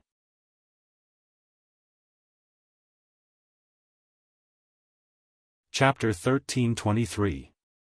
The Hall of Assassins had a resounding reputation in the Nirvana realm. There were branches of the Hall of Assassins in all 4 continents. If it was possible, Yiqing Luo didn't want to have any conflict with the Killer Hall. To be precise, none of the mercenary groups wanted to have a conflict with the Hall of Assassins. Of course, even if Yiqing Luo were to kill these killers now, the Hall of Assassins would not go against the World Mercenary Group indiscriminately.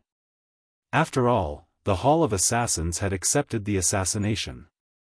Yiqing Luo's retaliation was also a legitimate self-defense.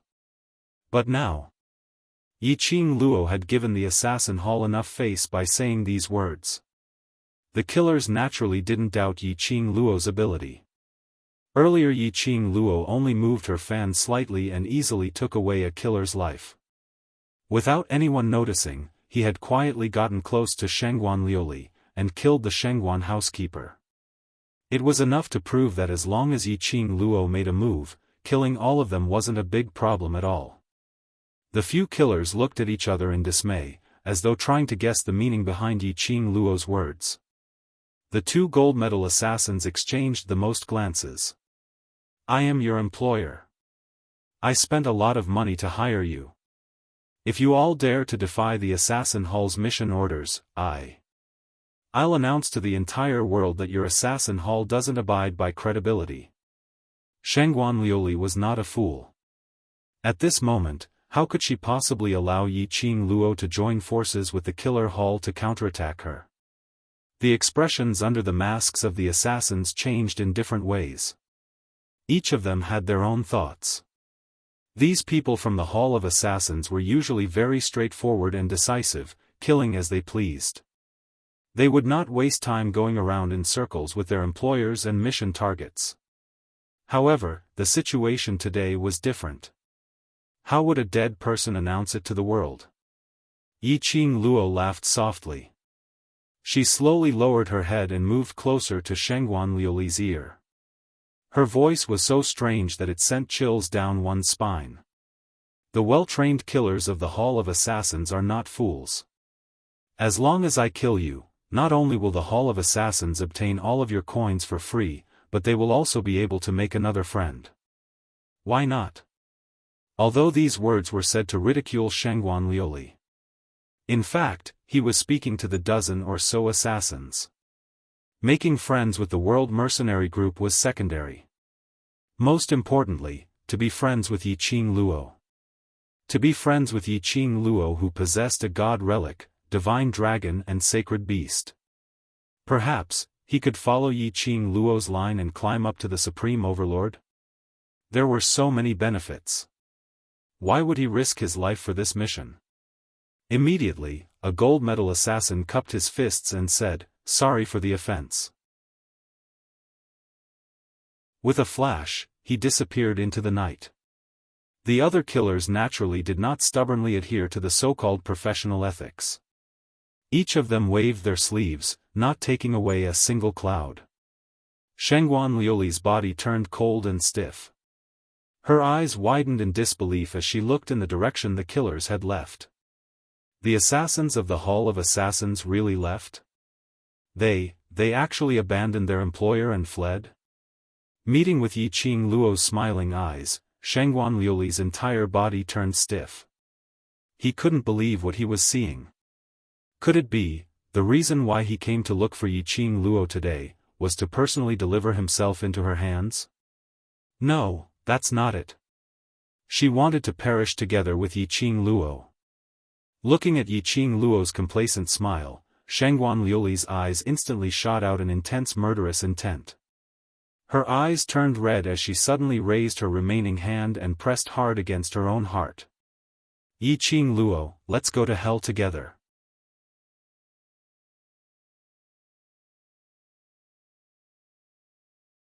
Chapter 1324. Yiqing Luo was slightly astonished as her brows rose slightly, revealing a teasing smile. She had not expected Shengguan Liuli to use her own life to gamble. Trying to self-explode and drag her to die together? How could she let Shengguan Liuli die so easily? Shengguan Liuli felt her heart was getting hotter and hotter as it expanded. As though it was going to squeeze her chest open. There was no longer any fear on her face. On the contrary, it was that kind of bone-chilling excitement. The excitement of facing death. As long as she thought that Yiqing Luo would die together with her, she didn't care about anything else. Just as her heart was about to explode, Shengguan Liuli's arm suddenly felt a sharp pain. Her swollen heart seemed to have been poked through a hole as it deflated instantly. What was going on? Shengguan Liuli's expression was aghast as she looked down at her own heart. How could this self-detonation stop? She clearly felt her heart expanding. What a pity. A chilly laughter rang beside her ears. Yiqing Luo's eyes narrowed slightly as she glanced at her with a faint smile. Poor little fellow, your self-explosion trick has been exposed. What other ways do you have to kill me? Yiqing Luo smiled brightly. Her smile was like a blooming flower, exceedingly beautiful. However, the dagger that slid out from her fan handle was doing something completely different from her expression. The sharp dagger shone with a silver luster. One stab at a time, carefully and slowly cutting Shengguan Liuli's other arm. Tendons, severed. Shengguan Liuli cried out miserably as her arms hung limply by the side of the chair. Next. It's your two legs' turn.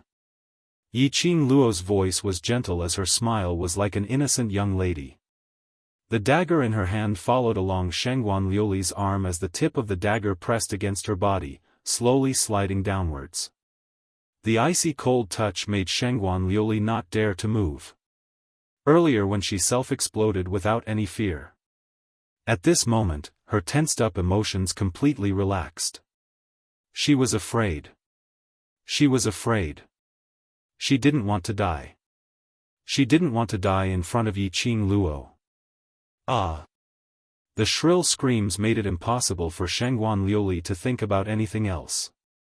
She felt a sharp pain in her legs, as if something sharp had pierced through them. The smell of blood in the air was getting thicker and thicker.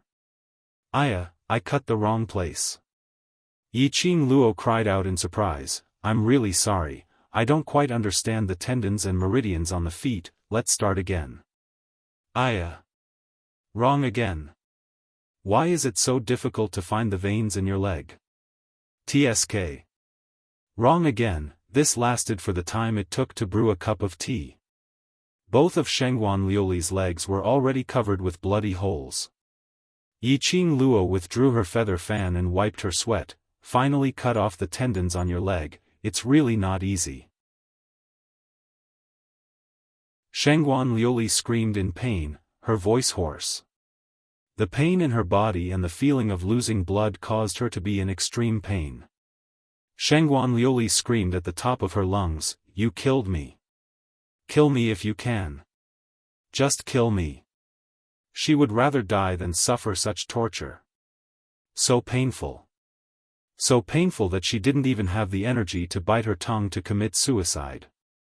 Our bet has come to a successful end. Yiqing Luo yawned and was about to say something.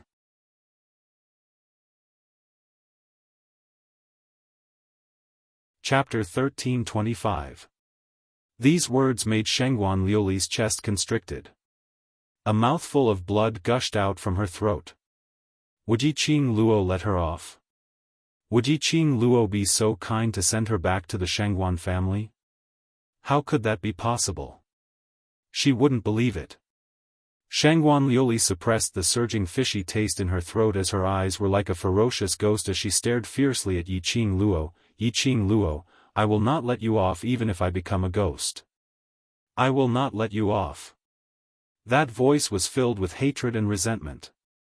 Yiqing Luo's brows rose slightly as her lips curled into an elegant smile as she squinted at her, then you should at least have the chance to become a ghost. Shengguan Liuli's expression congealed as her pupils were filled with fear. What do you want to do? No chance to become a ghost? Could it be? Yiqing Luo wouldn't even let her soul off. It's not what I want to do, but you yourself gave up your own soul. Yiqing Luo raised her brows as she explained patiently. Shengguan Liuli shook her head in disbelief. But Yiqing Luo's melodious voice entered her ears like water flowing into her eardrums. You should know the price of cooperating with the dark forces. You used your own soul to exchange for the dark forces' energy. I thought that after you lost the interclass competition, the dark forces would directly take away your soul. I'm rather surprised that you're still alive until now. As she said that, Yiqing Luo bent down as she held the glower flame fan and lifted Shengguan Liuli's lower jaw. Tell me. Why didn't the dark forces make a move on you? Shangguan Liuli's face turned pale in an instant. Her body also began to tremble. She knew. Of course she knew. The condition of cooperating with the dark forces was to use her own soul to exchange. But other than that, the dark forces needed something more important than the soul. The dark forces chose her because of that thing. To be able to live till now, it was probably because of that thing. Shangguan Liuli raised her eyes as she stared at Yiqing Luo with a pair of bloodshot eyes which were filled with hatred. Suddenly, she grinned as she gave out a maniacal laugh. Beg me. Beg me, if I'm happy, I might tell you. Heh, Yiqing Luo sneered, I'm afraid I'll have to disappoint you. Even if you beg me, I might not be happy and let you off. Her words had just ended when Yiqing Luo casually waved her hand. A hurricane rushed towards Shangguan Liuli. Shangguan Liuli's body was instantly swept up by the hurricane. Drops of blood flowed down his body and dripped onto the ground. Ah! A painful and shrill scream came from Shangguan Liuli. The hurricane that was stirred up was like a sharp blade. When it swept across Shangguan Liuli's body, it felt as if thousands of sharp blades were cutting into her body. His skin had already been slashed with countless scarlet wounds. Shiju. Yiqing Luo called out softly. A huge leopard beast appeared out of thin air. Under the night sky, his shiny black fur seemed to blend in with the night sky. His eyes were as deep as night pearls, like bright lanterns, especially eye-catching. Roar, Shiju growled in a low voice. Shangguan Liuli was overwhelmed with shock. Yiqing Luo. Yiqing Luo. What are you trying to do? Yiqing Luo wanted to let the war pet eat her up? This thought made Shangguan Liuli tremble in fear. She would rather Yiqing Luo give her a stab, to cut off all her pain.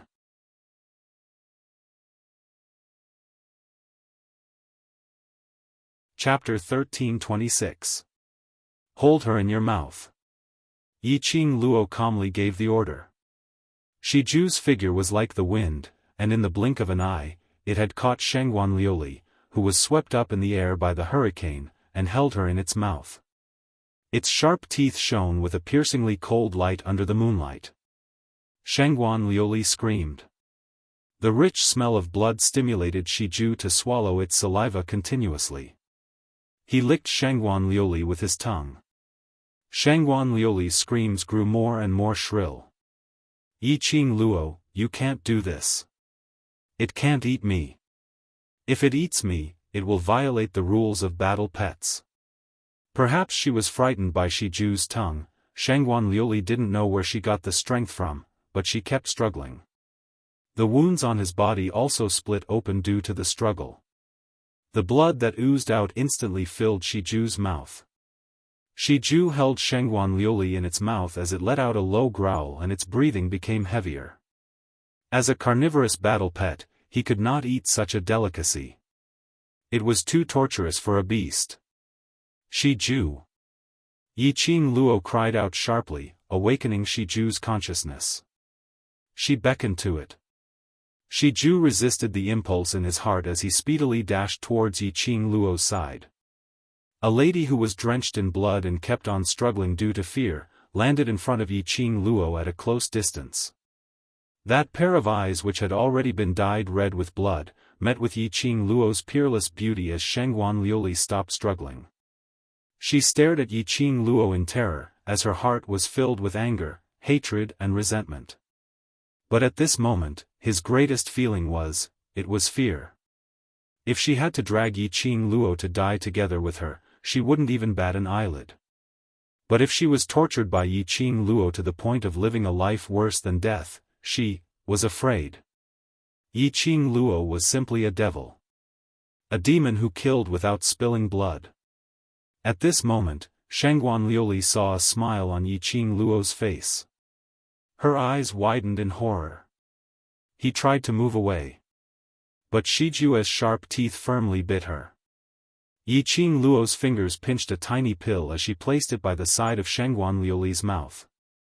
No matter how Shangguan Liuli resisted. In the end, this small pill still entered Shangguan Liuli's stomach. You! What did you give me to eat? Shangguan Liuli's voice was hoarse as she screamed and wanted to vomit out the pill. Yi Qing Luo only smiled. A pair of enchanting eyes glowed with a seductive luster under the night sky. Her pink lips slightly opened, and her voice was calm and indifferent. Shiju, take her to the Warcraft forest and throw her to the 3rd or 4th floor. Watch her being eaten until not even her bones are left, and then come back to me. Shiju blinked its huge eyes. Don't even think about stealing it.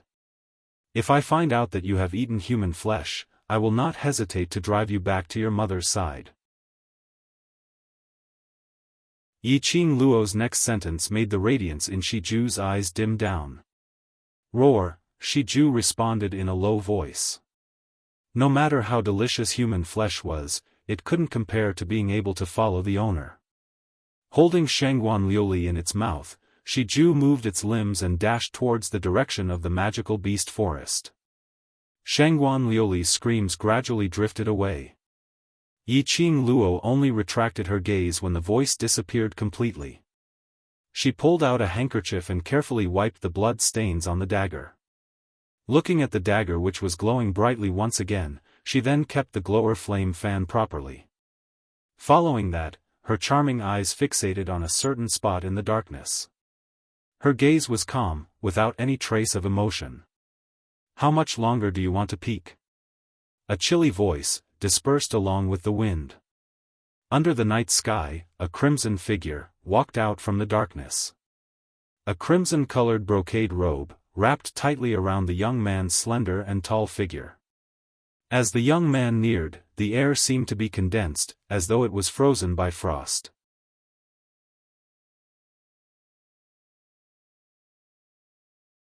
Chapter 1327.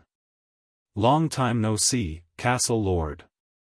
Yi Qing Luo looked at the young man in front of her as she said with a smile. This man wasn't anyone else.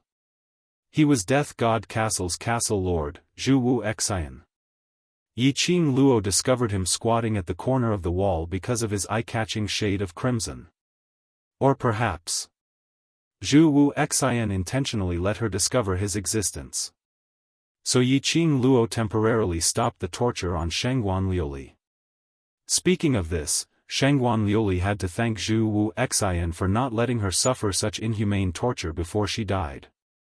If Shangguan Liuli knew what Yi Qing Luo was thinking about, she would probably vomit out a mouthful of blood. Making her be eaten up by the battle pets, wasn't this considered torture? Young Miss Yi has good methods. Zhu Wu Xian's icy cold face was expressionless. His voice was as usual, apathetic and emotionless. Yi Qing Luo knew that he was referring to the matter where she dealt with Shangguan Liuli. She didn't know how long Zhu Wu Xian squatted at the corner of the wall and how much he saw. Yi Qing Luo couldn't be bothered to hide as her brows rose in interest. Don't tell me Castle Lord feels that I'm too vicious? You are indeed vicious and merciless. You fed that woman a pill to maintain her consciousness, right? Zhu Wuxin said coldly. Yi Qing Luo only smiled as she didn't admit nor deny it. The pill which she fed Shangguan Liuli was indeed a pill to maintain her consciousness. That medicinal effect would last till the end of Shangguan Liuli's life. Before she died, even if she was dismembered by the magical beasts, Shangguan Liuli's body would be bitten into pieces by the magical beasts. Shangguan Liuli wouldn't die, nor would she faint from the intense pain. She would only feel clearly how her body was being torn apart, how she entered the magical beast's teeth. Yi Qing Luo's smile was filled with a chilly intent. Since Castle Lord also feels that I'm vicious, then why bother me? Zhu Wu Xian didn't reply. Using that pair of clear eyes, he stared at her face without blinking. Suddenly, his figure moved. Before Yi Qing Luo could react, a chilly breath sprayed onto her face. The cold touch touched her face. Yi Qing Luo knitted her brows tightly and was about to release her profound qi to counterattack. But she felt his fingers constantly groping the side of her face.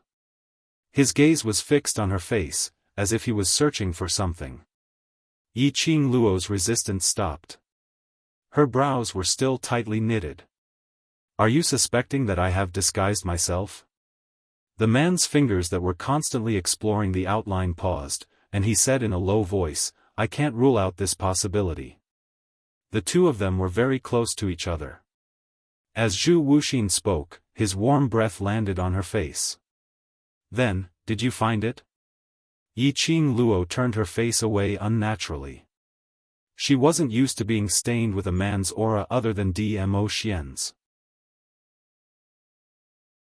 Zhu Wuxin gazed deeply at her. His sharp and cold gaze met hers for several breaths of time. Then, he let go of her. Yi Qing Luo immediately took a few steps back and patted her own body. "Your face is real." She wasn't sure if it was Yi Qing Luo's misconception. She felt that Zhu Wuxin's voice had become much gentler when he said this. His aura wasn't as cold as ice like before. This change was because he had confirmed the authenticity of her face? Yi Qing Luo narrowed her eyes as she sized Zhu Wuxin up carefully. She was silently guessing in her heart. This Zhu Wuxin seemed to know her, and they were very familiar with each other. Now, he had come to confirm the authenticity of her face. Could it be? You're tuning into the Xiaofan's Wuxia Tales YouTube channel. Don't forget to subscribe and join us on this journey to catch the most captivating stories.